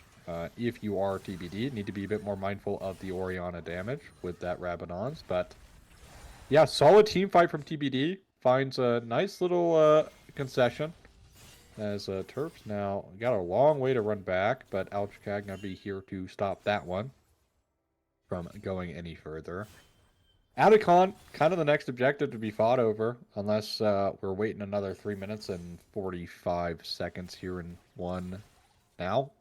But I think Atacon probably is going to fall before the next Drake, if I had to guess. They are going to try for this T1 in mid. They should be able to get this one, give Jinx the reset to get out. And now they're looking. So see, here's something I would like to see them do, right? That I've really kind of not done, is try to put pressure on the side lanes. Because Ambessa was kind of pushed up there. Could have easily tried to find like a flash. Actually, hold that thought. Engage coming out, and that is the Cataclysm. That is unfortunate if you are the J4 there, because he cages but doesn't catch anybody with it. I believe a flash came out. No flashes. Just he didn't catch anybody. This will be Atacon for, I think, maybe the mid-tier 2. They're so slow at doing this. This could be a mid-tier 3. Because they're hard committing. It shouldn't be a mid-tier 3 because their T2 just now died. But that will be Atacon. I mean, yeah, they're going to get the top T1. So that is a lot of gold back for Syndicate TBD. And again, kind of just a shocking macro play from Original Syndicate. I mean, Atacon is okay. It's really, really good with like Jinx resets. Because, you know, you get the little effect when people die. But I'm not sure if that Atacon is, or like if Atacon is worth 3 towers worth of gold. I mean, I don't think so. I really don't. It's you're gaining one objective, right? But how much is that really going to give you when you lose all this map pressure from all those towers, especially losing both towers in mid? I think losing that first tower in mid isn't the biggest deal in the world. I mean, it obviously isn't great losing a tower, but losing both of them in mid means you have this huge safety net that is just taken away from you. But look at us here. They're posturing. They're looking for something here as the Jin's kind of looking, but the grab is there, and there's a curtain call comes down. We're looking to put somebody into curtains, but there's some good damage blocked by that shield, and it looks like 17's going to go down. 17. Don't ask who ate 18. It might have been the Shogat there. Delicious. But yeah. But yeah, honestly, Cho'Gath just eats up the Nico really quick. As Nico gets caught, and that is a downside of their comp, right? If they can't just like turbo wombo, like surprise somebody, they are gonna die very quickly. As this Vi needs to be careful. Cataclysm coming through. Catches two, which means they're both going down real quick. Zed picks up one, and the Jarvan picks up the other. It looks like Tahm Kench is on the chase, though, trying to slow them down. And, nobody else will die just yet, but it looks like they're going to set up for this Drake. Yeah, they're going to get some nice Drake control. They got one flash. No ultimates used besides, obviously, the curtain call. So, a lot of ultimates not going to be down here for this Drake spawn for Original Sin, which actually might be kind of problematic if they're forced to fight for it. They also didn't manage to get anything besides like 1 or 2 wards. Might be able to pick up this bot T1 now. So it's going to come down to whether or not Syndicate TBD understand the ult economy of Original Sin here, because they have nothing. So I'd be very shocked if they just let this one go. Obviously, it is only a soul point, so not the end of the world. It's also an Ocean Soul. So they are going to opt to not coin flip the game at all, which is okay. They don't really necessarily have the vision control to contest this one, but even still, I would have liked to see maybe a bit more contest right before that Drake spawned, as they had their ults, but they opt not to, play it a little safe, and I guess just outright coin flipping the game when you're only like 1,000 gold behind is not necessarily the best thing to do, so they opt not to take the fight there, and will lose their bot T1 as well. Give soul point to Original Sin, with Baron spawning right now. Baron just came up, so I assume Original Sin is going to be the one who kind of sets the momentum to going for that. I mean, this Jarvan has just, you look at him, he's taking part in what? Every single kill in the game? Yeah, every single kill on his team. And Bessa on the chase, though, setting up some damage. The knockup is good from Cho'Gath, but public execution hits, and we're looking to put him down. We're looking to publicly execute him. Some good damage following up, but Mbessa trying to put him down. He's gobbled up by the Tahm Kench, which means he's going to be eaten up, and he's going to be eating a lot less damage, but the Mbessa's eating a lot more damage, exhausted out, and taken down. Kali G falls. Kali G, just looking for that solo kill. And funnily enough, the health of Terps is just so massive that even with Kali G sidestepping so many Qs from the Cho'Gath, it doesn't matter. But hold that point. Baron is being started here. Really nice poke from 17 so far. TP going to be used from Terps, but Victor's in the spot lane, not looking to TP just yet. There's a lot of damage going their way. The curtain call comes down. There's pot shots 1, 2, and they're looking for the third, and we're looking for the fourth. There's not enough damage, though. Nobody's going to fall down just yet. Jarvan's in, though. Ultracut is out. Damage, oh, it is secured by the Cho'Gath. There is a lot of damage going into this Vi. Vi goes down, but the jungles for jungle trades out. Jhin takes down one. We're looking for some more, though. Meanwhile, Victor does take down this bot side turret. The backs are there, though. The backs are through, which means Victor's got to get out of there. Dude, I was actually so scared, like kind of flashback from last game. Ultracut jumped out of the pit. Obviously, you have the Cho'Gath ultimate to secure it, but still a minor window for a steal there. Doesn't get punished. They do pick up the Baron. They did lose their tier 2 bot, but that's honestly more than okay. Should be able to pick this T2 and win. He does, yeah. He's a big boy. That's a big boy. Should be able to easily face tank this Jhin for as ever long. They're even going to utilize the TP for this mid play. So a lot of pressure being put on to Syndicate TBD to answer this mid play.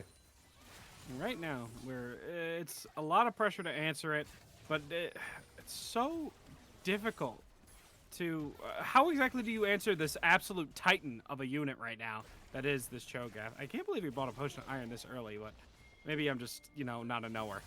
It is TBD is holding this base down, but can you hold it against all this might? Oh, all nice this size? engage! Such a good engage right there, and it's followed up by just absolute slaughter by the original Syndicate. There's a reason they're the original right there, and that's because they clean up their games, they clean up their kills, they make sure stuff gets done. But Mbessa does pick up one on the backside. No, she doesn't even pick up one. She tried to, but she's clearing the minion waves. She's going to fall down. Callie G will soon meet her team in the grave, but the public execution does allow her to dash through, stall some time, but it looks like the Nexus will be under threat soon.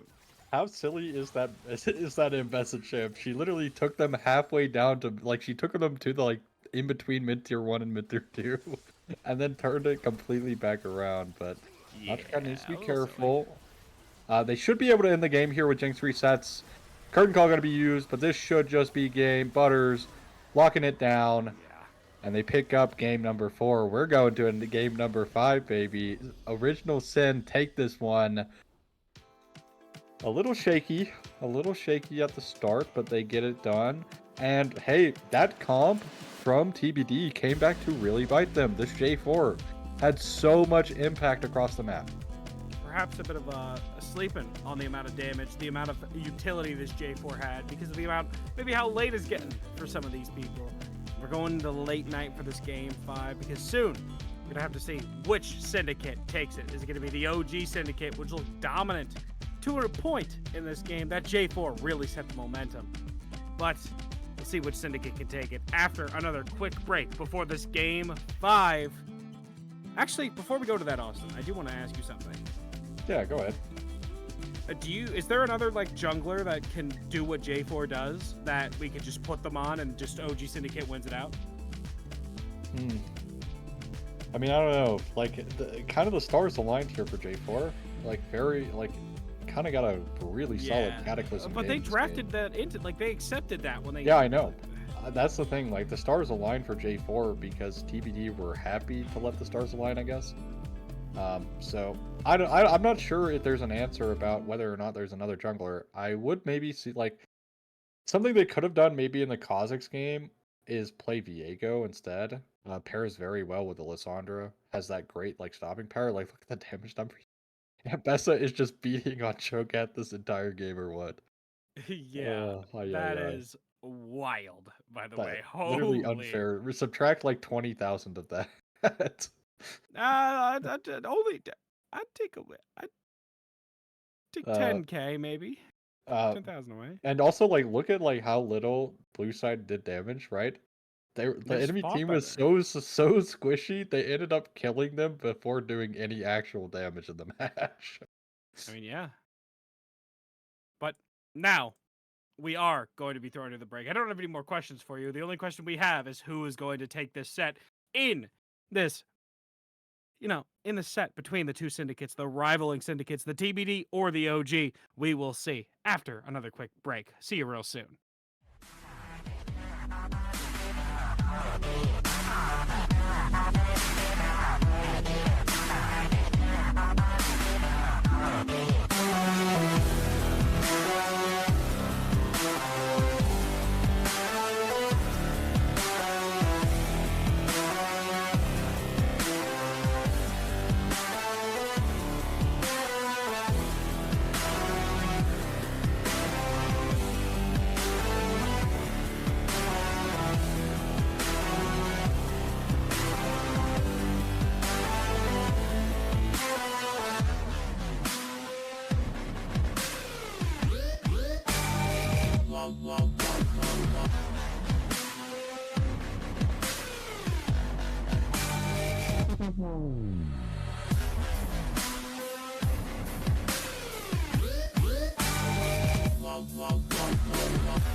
Welcome back for what is the final game of this set. We've made it to all 5.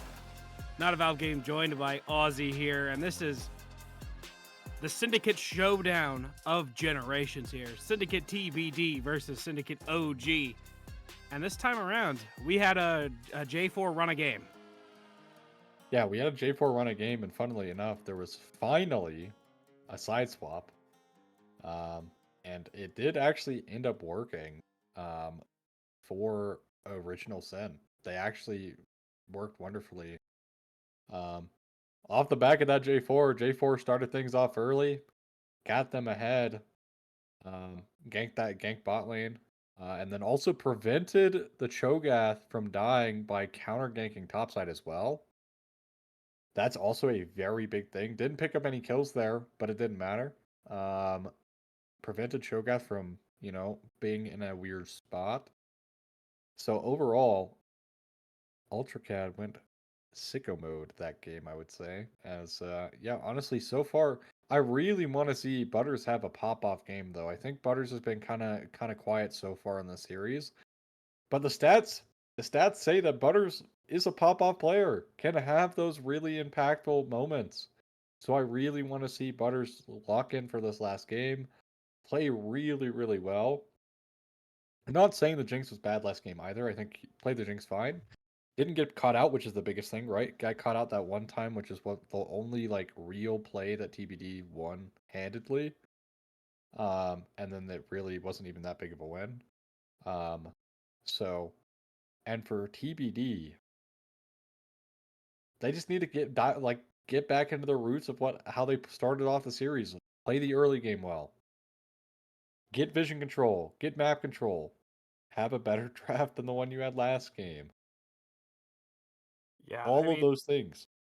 I mean, we gotta find the way, man. We gotta find the way, and the way here is for both teams.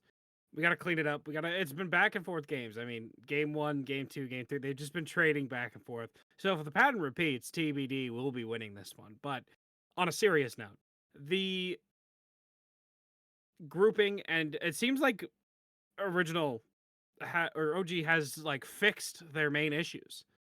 And I want to see the jungler for OG just take the initiative like he has been.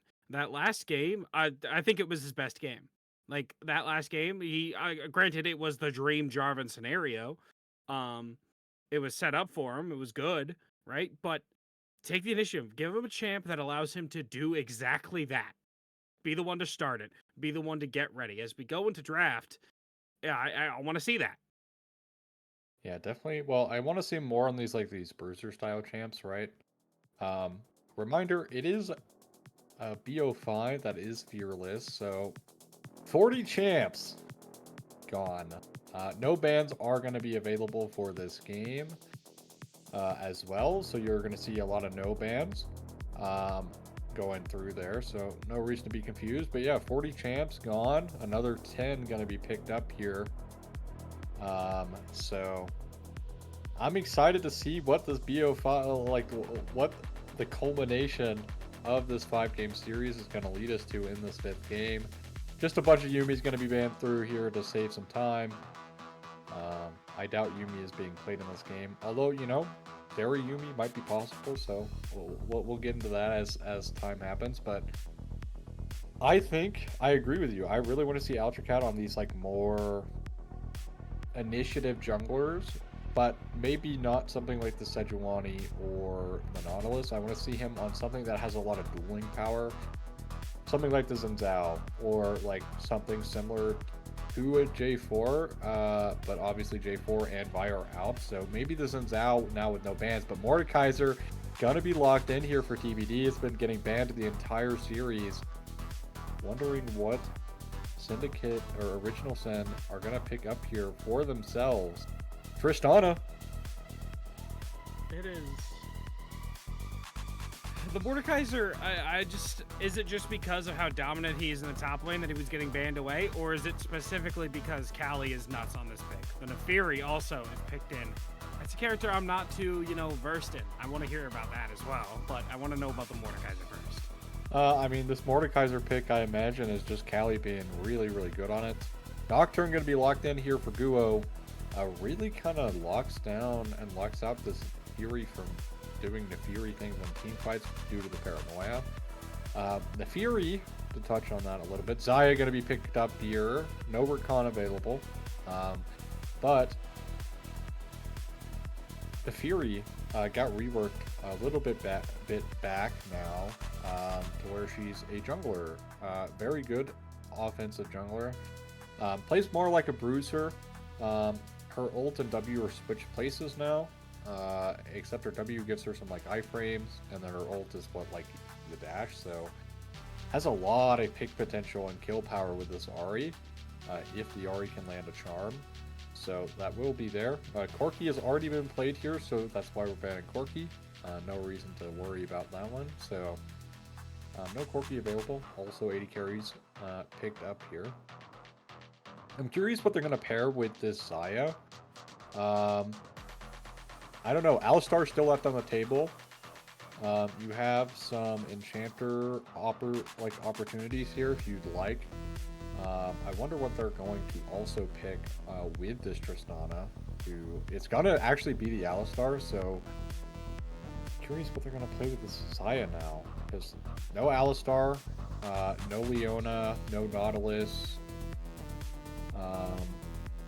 Gonna be the Poppy, so yeah, Poppy gonna be really solid into things like the Trist, like the Alistar. They kind of walk themselves in here with a little bit of this Poppy draft, and it's gonna be set. I think this might be a set mid. Oh wait, that's say, right. Is it set mid and this, or I don't know, what does the set mid provide? Well, it's gonna be Malphite. They have so much going potential for OG Sen here. What exactly does set mid provide that warrants it being put there? I don't know. I mean, it could be Mord mid, I guess. So there's that as well. But it is gonna be Mord mid. So Why? a Sean special coming in a game 5. So I completely slipped my mind there. But I'm very shocked. I mean, Mord could potentially get a kill on Ari, but I kind of feel like that's not going to happen realistically. But I really love the Poppy here. I'm very attached to the Poppy in this draft. It shuts down the Tristana reset jumps. It shuts down Spirit Rush eventually, or like potentially shuts down Alistar combo. I believe Nefuri is unstoppable during her ultimate dash, so won't be able to use the steadfast presence on that, and obviously cannot stop Malphite ult, although that would be very funny having Malphite just bonk into your W. Just smash into a wall. Bro is literally a mountain but can't get through a stupid little wall. Yeah. But that's so Mordekaiser mid is so weird to me, Dude, right? it's the Sean special. It's the Sean special. I'm happy I get to witness it. I'm hoping that doesn't have too much of a problem. Obviously, has been kind of playing super well in the early game against Zed. So I'm curious to see what changes now that he's in a more unfavorable matchup like the Ari, where he's gonna struggle a little bit in the early levels, but it's the Sean special. Has a lot of time on this. I'm expecting big things. One thing, and also the Zaya pick pairs really, really well into the amount of dive of OG Sen.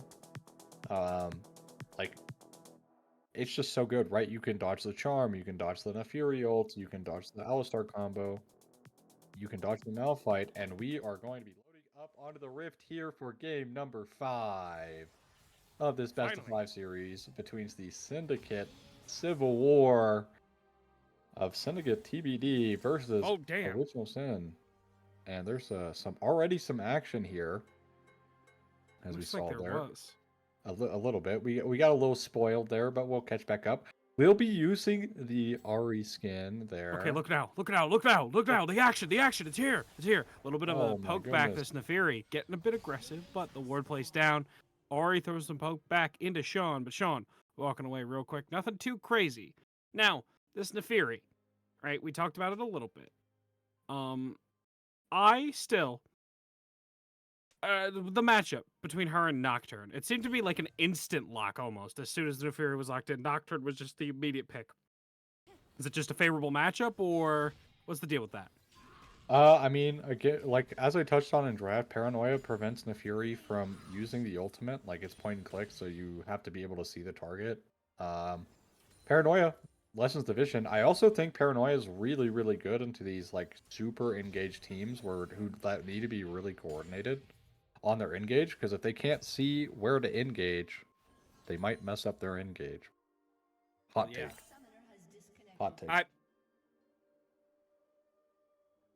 As a pause coming in as once I run again my here. face into a brick wall. On a serious note, a little pause coming out. Obviously, I'm sure the players are just as eager as we are to get into this game. You need a little comic relief for situations like these. Right now, we've got this Tristana's been banned out this entire set so far. What is it? I know Tristana's damage numbers get pretty high, right? But what exactly does she provide that made it so that we had to ban her out every single game? I mean, maybe Butters has just been on a tear. in previous games with the Tristana, and that's why Butters' numbers are just so insane. Tristana gives you a lot of that early game aggressiveness in the lane, uh, and pairs well with like more aggressive like play styles. Maybe, you know, Butters has been feasting on that. She also has a couple interesting build paths. I've seen things like Collector on her. Seen things like leaning into more like of a Yuntel's Navori build setup. So she has a lot of build path for variability here, as we are going to get that little stutter after the pause, which happens every time. Thanks to Riot making sure we buffer the game. But yeah, I think Tristana could go on a tear here if they can get ahead. But again, history has shown us that this OG Syndicate squad really struggles in having good lane phases. I mean, right now we are just kind of the especially because of how the laning phases for most of the set went for the Syndicate OG. That it was, I like having this, you know, early dominant laning phase, but I don't want them to be too overly aggressive. I say that as they're getting shoved under tower, but it's still having an aggressive lane like this that encourages you to, you know, push in, get a bit aggressive is nice, especially when I feel like this bot lane has been one that's struggled a bit throughout the set. Yeah, I mean, the big thing they lose priority there is the Alistar is very weak level 1. Poppy is very good level 1. So can't really do much as the Alistar, unfortunately. Unless you're trying to play super, super aggressively, but that's kind of psychotic, so...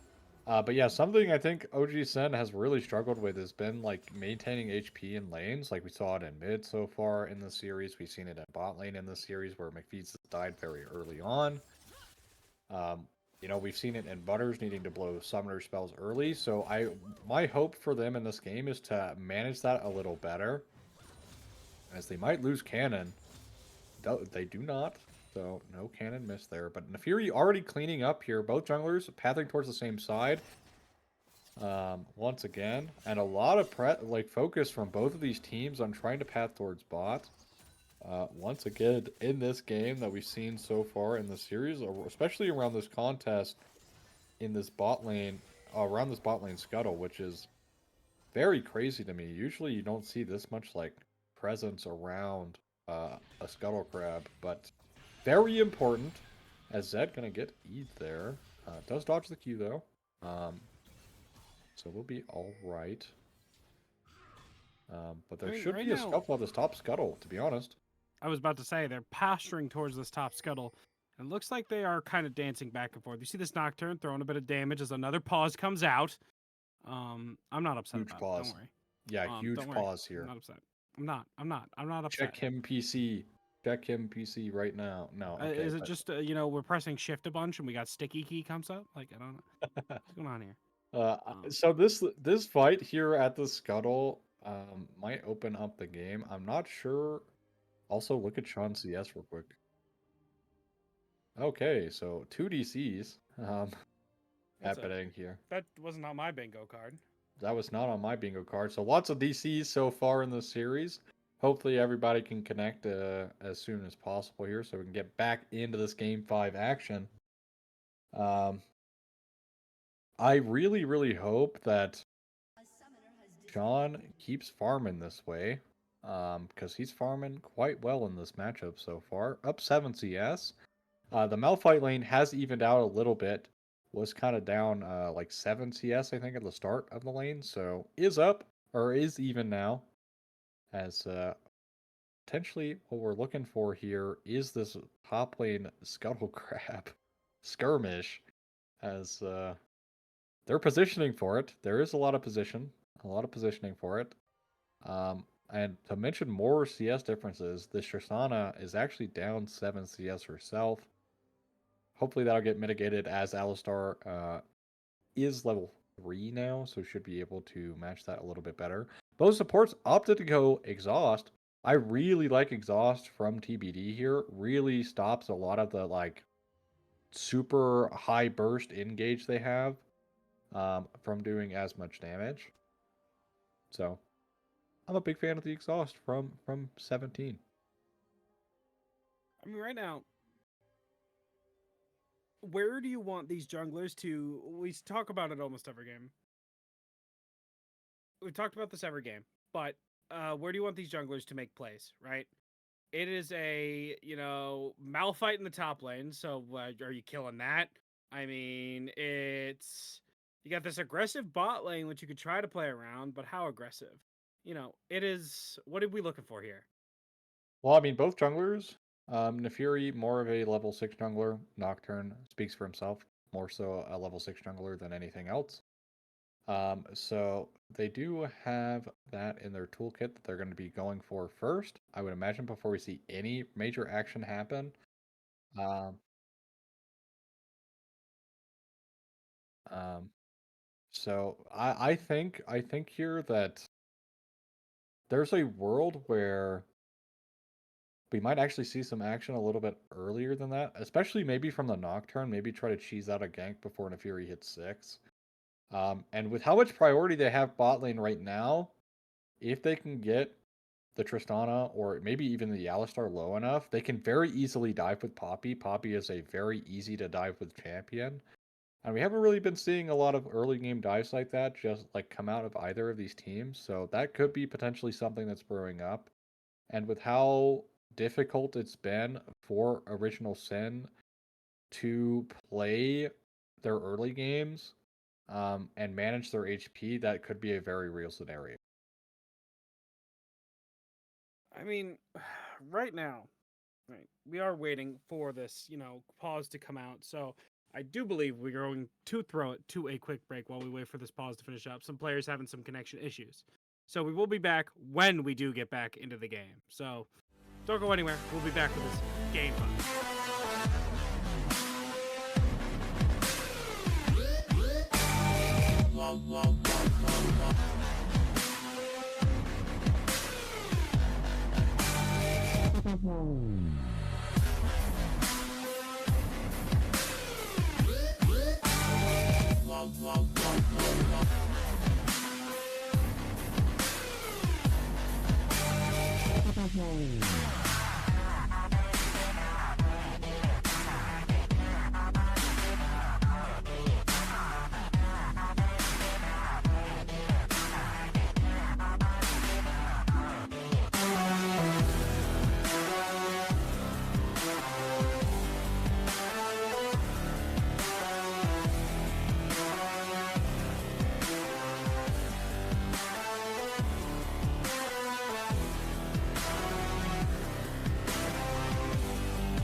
Welcome back, everyone. Finally, we are back from the abyss that was waiting for pauses to run out. I know, it is the worst possible thing imaginable.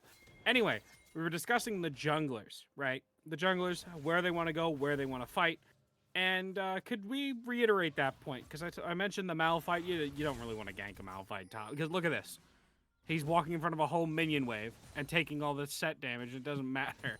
Where are we going? I mean, hey, look, I think again, a lot of effort is going to be put into this bot lane, but I don't see anything happening until level 6. Maybe there's a world you can gank Mordekaiser pre-6, but you really don't want to, like, gank him post-6 if he has ult, because then it's kind of weird. I think the Ahri would be okay if she ever gets ulted, but is level 6 actually right now. Zed down in XP somehow. I'm pretty sure that's because of Nefiri sticking around a little too long there. But yeah, overall, I would expect both junglers actually go looking to potentially start this dragon. Is not. It's actually placing a ward and then gonna go start the Drake. So it doesn't seem. And yeah, this like priority thing that's been happening bot lane has happened this entire series. So I'm not at all surprised. Mordekaiser with level 6, they kind of need to be careful here. Ahri does have Spirit Rush available, but you don't want to force yourself into dying to Sean. This one might just be locked down, as Who I does don't Sean want see... to take? Like, who does he want to take in these fights, right? Because obviously they're not contesting. Who does Sean want to take in these fights if one were to break out? Oh, Yeah, I no. mean... Uh-oh. Nefiri under threat. Poppy getting the push down, but no, it's just going to be that. Now, continue. Who does Sean want to take? Honestly, Sean probably just takes out whoever's causing the most threat for his team, right? Like, there are a lot of threats. Things like the Nefiri, the Tristana, or the Ahri. You could take out any of those and be happy. But it kind of just depends on the situation. And who is actually threatening your carries, right? Like, they have so much, like, ways of disengage. You have Poppy ultimate. You can take somebody away with the Mort ultimate. You have... you know, the set ultimate, if you want to use it, as Kali G, speaking of, first ult being used top lane. A lot of damage going into this Malphite. Malphite takes an interesting path out, but is able to leap away with that ultimate. Amazing pathing out from Terps. Hey, I mean, that's really, really solid gameplay by Terps overall. Finds a fantastic out, forces 2 ultimates here, as it looks like we are going to be looking here. Yeah, really smart here. So both ultimates going to be utilized here. Level up, instantly used. But funnily enough, Kali ults the Malphite out of the fear. So, gonna ult. Hey, he's able to get out there. So, really well played. Top invade here in the lower screen there. As Nefiri kind of just poking around. Gonna get the blue buff. Does have the W and ease over the wall safely. This should be potentially Void Grubs if they want to start it. No ults from the top side. Still need to be careful of that Mordekaiser ult. Poppy ult, of course. They're going to try and go in. Steadfast Presence is OP, though. So, does... It is a lot of, you know... Right now, they're kind of just dancing back and forth. Nefiri did just lose all of her little doggies, so she's probably going to try and get those back. But the Void Grubs are getting picked up by the TBD. It's late. It's late. TBD this time around. It is late, but also the problem with the Alistar in this matchup is he can't do anything. Poppy can just Steadfast Presence anytime he wants to go in. So they do lose the Grubs. They lost the Drake initially, and this is a really solid find from Syndicate TBD into what, you know, without having ultimates, they just freely get to, no contest, pick up those Grubs. Yeah, I mean, like you said, the Alistar just kind of can't do anything because Poppy just stops it completely. This matchup, I mean, they picked the Alistar before the Poppy, or was it after? I can't remember. They picked it up after. Alistar was R4, and then they picked Poppy after, like right after. So they knew that that was a possibility, and they picked this Alistar into it anyway. I mean, he does have angles, right? You just need to find a way to force out the steadfast presence, or just be creative, like with a flash pulverize first. But yeah, there are just not much he's able to do. As still this Tristana really falling down in CS, down 18 at this point in time. Really not ideal for where you want to be. As a Trist into a Xayah. Xayah just keep being able. Uh-oh, nice stun. Nice pulverize though. Good damage going their way, but another stun goes into 17 there. The exhaust, they want to go further. Means Poppy's going to be slowed down a bit, but we have the Nocturne who's here. Darkness comes through, and Darkness scares the Poppy away, and launched into the sky is the Alistar. Out of this fight for a little while, and the Fury's in. The Fury's putting some damage, but the Mordekaiser pull is huge. First blood going to the Xayah. Yeah, really just... We have a 4v4 in the bot lane for first blood in 10 minutes, okay? Like, just crazy numbers. Yeah, like this is just absolutely nuts to see this happening. But Xayah picks up the first blood there, and it's actually going to be the Tristana going down, which is very problematic. And something you just don't want to see. It kind of looked like they were kind of on different pages, right? It didn't really look like the Tristana want to keep going, but the exhaust was used, and they kind of just baited themselves into a bad play as ultimates started coming up. More so the paranoia being off cooldown for TBD. And they disrespect it, they find out, and Xayah, up CS, has that Yuntao's Wild Arrows completed. Feeling very, very happy with themselves right now. I mean, I'd be happy too if I was an AD carry who got a kill to be fed. Knockup is there from the Alistar, and Alistar putting a little damage down, but not really going to get anything from it. Looks like right now the Nocturne is kind of just... He's trying to find an angle to either maybe find an engage, or they're just looking. Because you see the way they're posturing. They're looking for this Neferi. She's able to leap over the wall, though, and slip away. But the Poppy's in, though. The dash into the wall slams him down, gets some good damage, but there's a lot of damage coming from the Xayah. The Owl starts to walk away below half health, but Mordekaiser's in. Mordekaiser's putting some pain into this Ahri, but Ahri slips away for now. Able to avoid most, if not all, of the damage from this Mordekaiser, as he's kind of gonna awkwardly walk away towards the Drake, but too much damage is going to this Poppy. 17 in a lot of hurt. Yeah, 17 and hurt, but TP now in from both top laners. The first 5v5 happening at 12:30, and Butters finds the first kill of the team fight. A lot of damage going down, though. Alistar in the middle of all of it, but too much damage. Koopa goes down. Koopa Troopa, see you later. Too much damage going through, and we get another kill on the Neferi. Neferi looks to go further, but he doesn't need to go any further because Butters picks up one on Sean. And this one is looking like the OGs are trying to take it quick. Hey, Originals find a big win. Very patient. And again, you know what really helped them? No paranoia here. Still on cooldown. But Poppy takes so much damage for just randomly walking up here.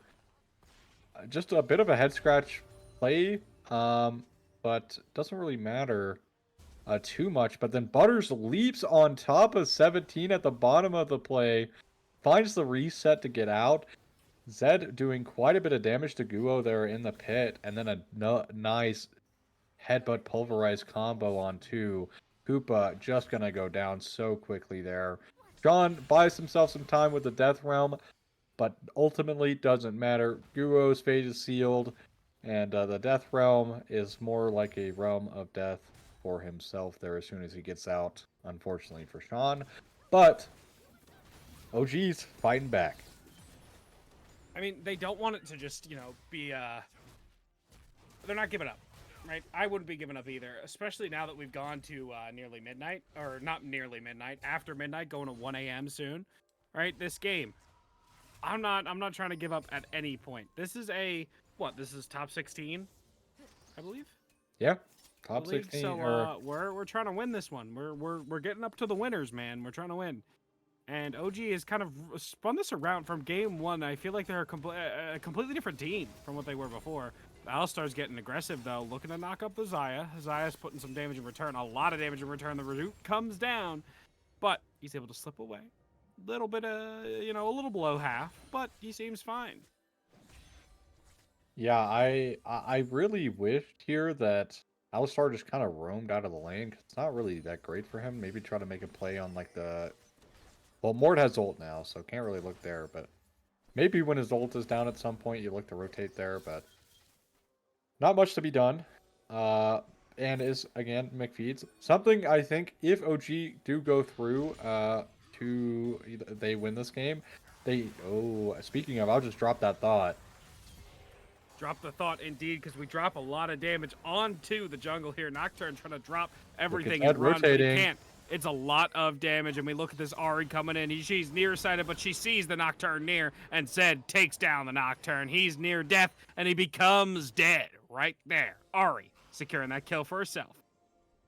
Yeah, and Zed with a phenomenal rotate there, and no fear, just straight up, just can't see in front of him. Spirit rushes forward, does not care, finds the kill on Guo. Well communicated there from OG. Basically to just make sure no nerfs were involved in that play. And they find a very easy free kill. And they're sitting very comfortably now with a 2k gold lead. But also still a bit problematic, I think, still is this bot lane. And something I was mentioning is OG SYN have got to find them a way to start having winning lanes. Yeah. Like, they need to have winning lanes, and they've been struggling a lot in this series in particular to have winning lanes, be it from draft or just how they're playing the lanes and as a whole. Like, they've just been losing priority so hard. Look at topside, though. Yeah, this is good. 2-level lead. Yeah, this is very good. This Malphite is kind of giving Set the rundown right now. This is a, really, really rough, but it looks like they're trying to set up a dive, maybe. Looking at this Nocturne, this is a lot of damage that could go his way. It does go his way. He doesn't get to below half, though. He's able to slip out for now. He does get that vision cone right there. It looks like they're going for this objective right here. I mean, Zed's kind of just all over the map now. All 5 KP on the Ahri, the only person on the team to have every kill participation. So Zed getting around on this Ahri. And they will be able to find themselves a nice little Herald pickup as Ahri potentially in trouble. Should be okay. Death Realm not going to be used, so is fine.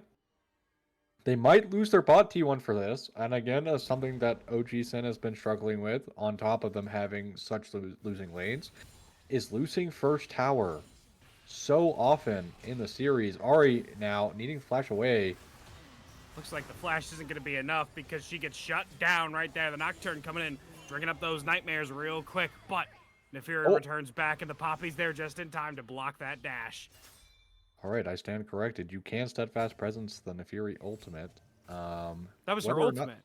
I think that was her second one. I don't think she's unstoppable during the second dash, but regardless, if somebody knows, please inform me, because I'm pretty sure the first one is unstoppable. I could be wrong about that, but still, Steadfast Presence. Already. That's why I was confused. Steadfast Presence, gonna be used up there. I mean, Sean is under no threat. Is going to be a new soul, though, on the Rift. Is going to be the Kimtech soul.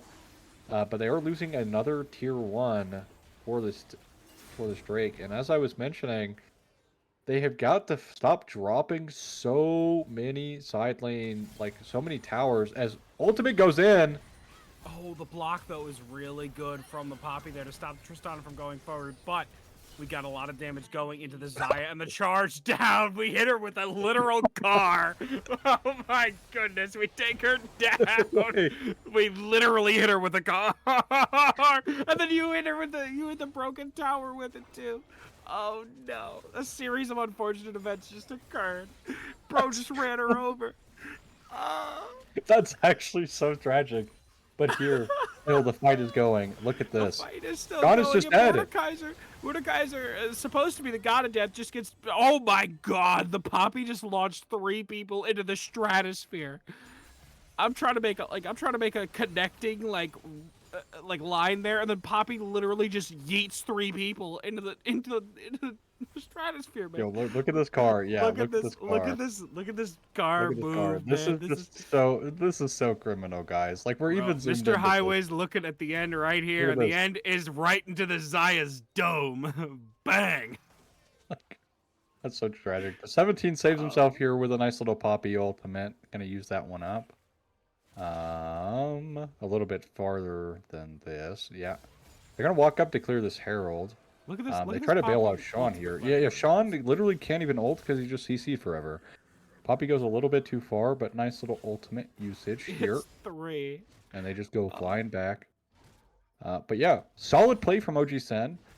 Something that's impressed me throughout this series is even though their early games look kind of weak, they've been able to either maintain themselves in a position where they could fight, as they're going to use the ultimate on Terps. Terps has the ult to get out if he can get there. Flashes is I fine. like the hop away. I mean, the way he decides to use these ultimates, man, the safety net, obviously, that he's using them for, the direction he goes. It's not always just, the cut and dry straight line. Well, the straight line, could have worked there, but going over the wall means that there's a bit of uncertainty. You no longer have vision on him, so you can't exactly see where he is, so you can't immediately catch, like, a slow or something on him. Looks like this objective's going down as well, the Abaddon. Going right into the pockets. The Abaddon. Did I call him? I said the wrong thing. Atacon. Atacon. Abaddon, Atacon, whatever. Same difference. It's 1 a.m., dog. It's 1 a.m. Leave me alone. Atacon is in fact going to be picked up here for the OGs. Going to happily take that one away. And hey, they're happy to just be chilling here. I'm calling him Applebee's next time. Whatever. The Fury's throwing some focus away. Walking away afterwards. The charm was actually big. From Zed's on the side here, taking a lot of damage. Put into the death realm and now dashed away. Sean literally just has to chase this guy around, looking like a fool. Taken out of the death realm. Zed is dead, slipping away finally, and Poppy launches a bunch of them away. Pushed away, but we're chasing down the Neferi. This Neferi just healed literally her entire health bar. That was insane. As the rest of the boys come to catch up. Looks like the Malphite ultimate is not up yet to chase this any further. So that might be all she wrote. Like there's just, I don't know. It's crazy that Zed goes down, but they're still gonna give their mid tower potentially. They still have Terps' ultimate here as well if they want to utilize it. If they try to overextend, Paranoia gonna be used.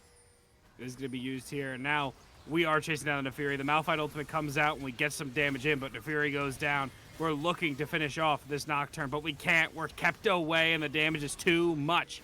Looks like McFeed is going down very shortly, but it's not enough. Sean is taking too much damage. McFeed is still here, and Terps is just soaking so much damage. He's a rock. You can't kill that. Rocks aren't alive, you fool. Terps just lives forever. Like, he's just 1v4. Bro literally just walked in front of him and, like, Fortnite danced in front of him, and didn't matter. Like, just literally. I will point out he did send his ult into the spell shield from Nocturne, so really big ups to Guo for holding the Nocturne W, the little spell shield to prevent getting knocked up from the Malphite. But the fact Terps lives is such a bad omen for TBD. Because this Malphite's just going to get tankier. Obviously, your Xayah could be building into Pin at this point. But even then, I don't know if it'd matter. But this will be soul point spawned in here, potentially, for Original Sin. As they are looking to play around it. No Malphite ultimate just yet, though. Got to keep an eye on that timer. The Fury getting some good damage in, but Sean Man, he can't even ult. Popped. He's gone. No death round because he's already dead. Guy's gone, and they're going for the dragon. Yeah, I mean, Sean, with flash available and ult, got CC'd so couldn't ult, but also opting not to flash out of the Alistar combo means goes down, pays the price, and this the Mordekaiser pick not really paying off so far in this match. Kind of struggling to get things going. So, honestly, I'm kind of sad it's been banned. Maybe it would have been better in a different draft, because it looks like it's struggling in this one. As yeah, Mr. Feeds also, or McFeeds, sorry. Yeah, well, we're getting tired over here. But that's Abaddon, okay. Mr. Feeds, Yeah, Mr. like Feeds. we're... McFeeds is actually kind of playing really well in this Alistar so far in this match. I do want to highlight this. Been kind of rough against McFeeds overall, but I think he's played the Rel game. He played phenomenal. I think this game he's playing phenomenal as well on this Alistar. I do think in the 0, Rogue 0, game and he 6. did play like lights Yeah. out. This game he's also, despite the really, really rough matchup, he's also been picking, rather rough matchups, but still been making it effective. Like the Tom Kench last game. I mean, that game sucked for Tom Kench. Plain and simple, right? Your whole goal was to stop the cease and desist. I believe he was on the Tom Kench. Correct me if I'm wrong. Yeah, he was on the Tom Kench, but like, Your whole goal was to stop he one did it, but it ability. just, I mean, he did, but He kind of just got pounded for the rest of it. And I mean, yeah, just a tough matchup for him to play there. So I'll give some 100%. grace there. I'll give some grace there because it is a hard spot to be in. You're playing Tom Kench for 1 goal, and it's not like the lane's easy for you. But they could collapse on the set if they wanted to. Looks like they're turning back around to potentially look at it. He is in trouble. Spirit Rush not utilized just yet. They are going to use it. Oh my goodness, that does no damage. My fault. The knockup is there from the Malphite, and Selly G goes down. Selly G more like Selly D, and the D stands for dead right Selly. there.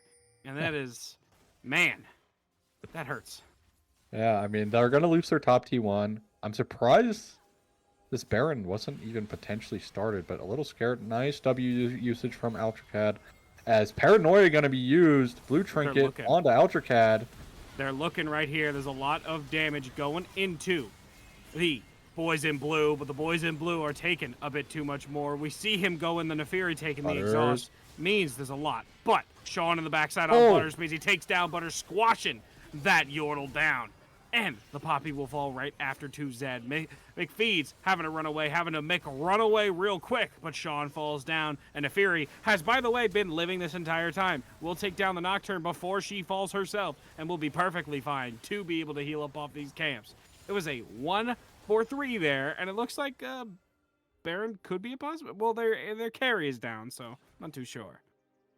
Yeah, might just be looking up to set up for it. Just wait for Butters. Potentially look for Kali G here. Potentially. I don't think that's something they want to mess around with, but definitely get these lanes shoved out and make a play around the Baron would be my suggestion. You also have 2 minutes to Drake, so we'll see. They did try to get this T2. Will not be overstaying their welcome, as the Neferi will be taking a reset there in the bot side. Overall, Tristana working their way towards a Neferi now. Or Navori, excuse me. They have a Neferi on their team. A Navori Quick Blades is being worked on currently by the Tristana. Riot just hates League of Legends players. Neferi, Navori Quick Blades, like Rabadon's Death Cat, Atacon, Death Cat? Who's the cat? I don't know. Death Cap. Atacon, like this, those sound alike. You got a lot of stuff, right? It is, man. On a serious note, though, right? You are TBD. What are you doing to try to, correct this? Because that fight we engaged and we just kind of got squashed. I mean, they need to stop going so far, right? And kind of disrespecting, because every member is basically a threat. Kali G now has the ultimate. No. Is going to use it. W that was does a lot it. of damage, but the Malphite is here to put down Kali G. Yeah, Altracat still face takes that to the dome, doesn't even matter, runs away. And Terps happily picks that one up for himself. Rock solid, gets some. But this mid tower actually going to go down, so they do find some compensation on that play top side. So this is a good look from TBD here.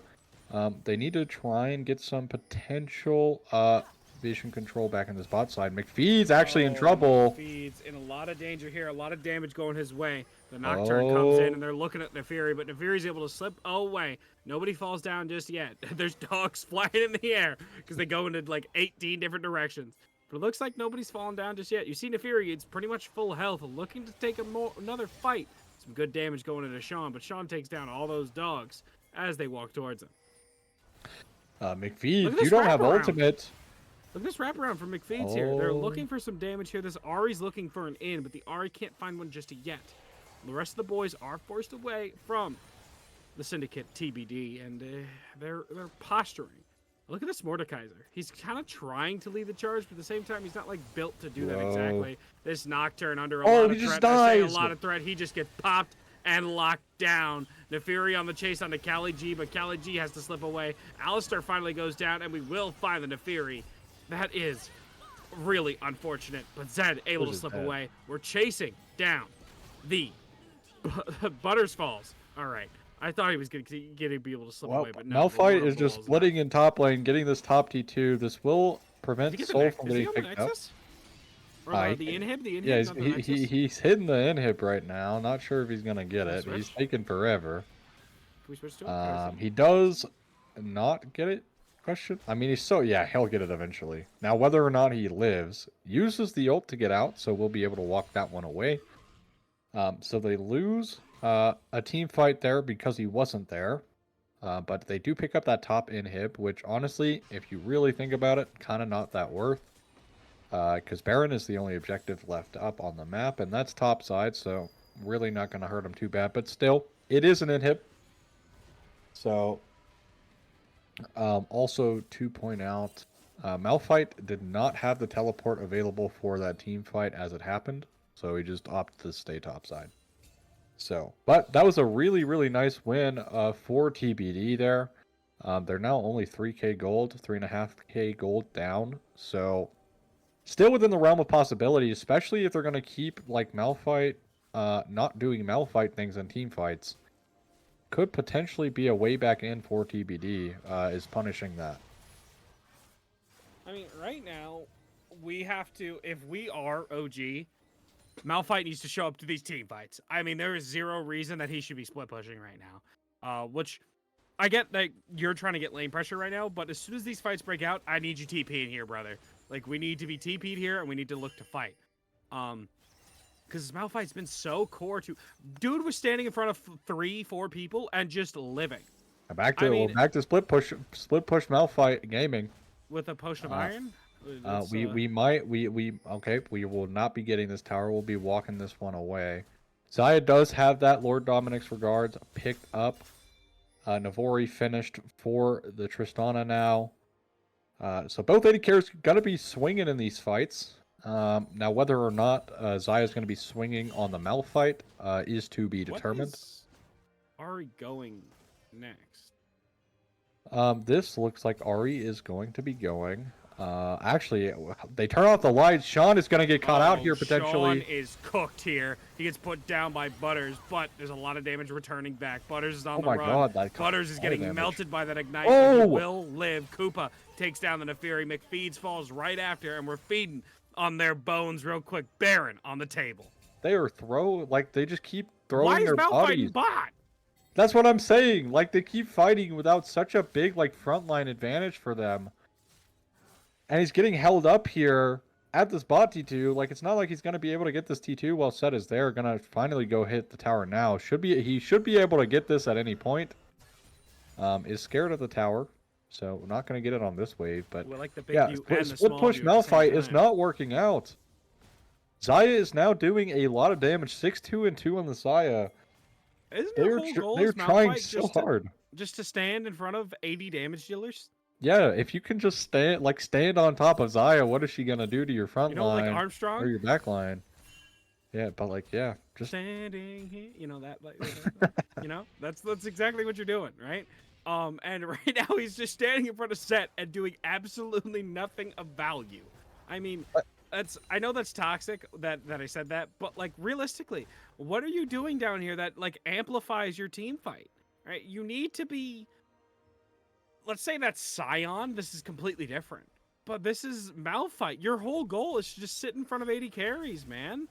And we're busy beating on Kali G for better stats. I mean, what's the goal? I mean, he's also too scared to just walk up to the tower and bonk it twice and it dies. I'm just overall completely confused by what Terps is doing. Has had such phenomenal play.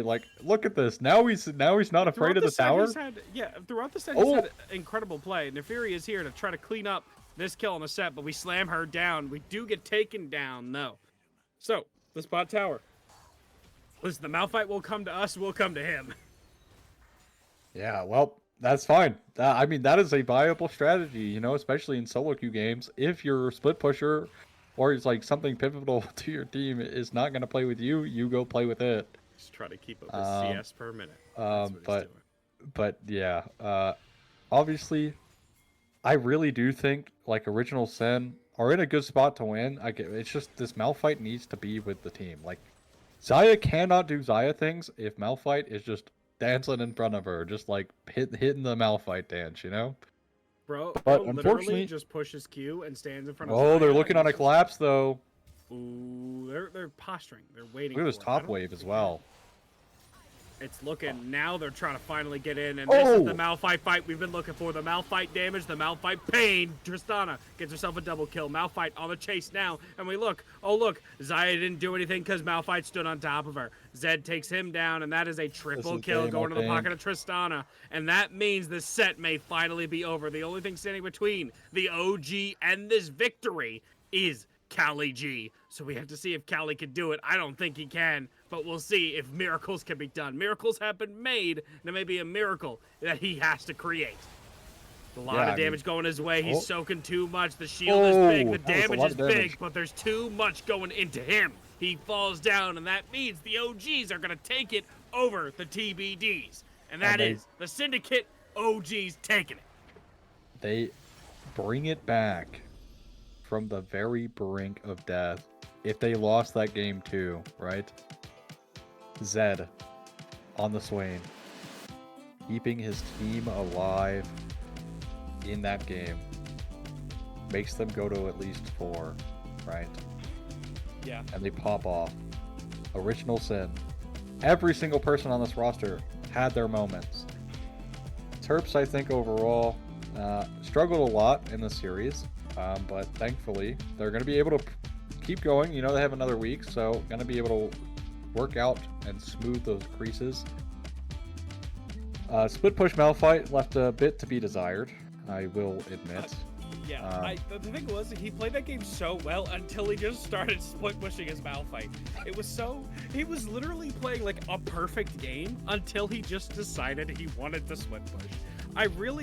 The thing is, I'm no like League of Legends guru, but man, that's gotta be bad, right?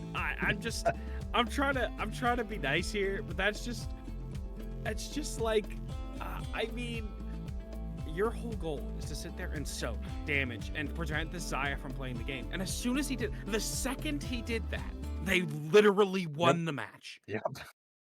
That's literally all it is. But yeah, I think, like for me, I think this was a hard fought series, like for both teams. I think 100%. OG Sin really, really tried their best here.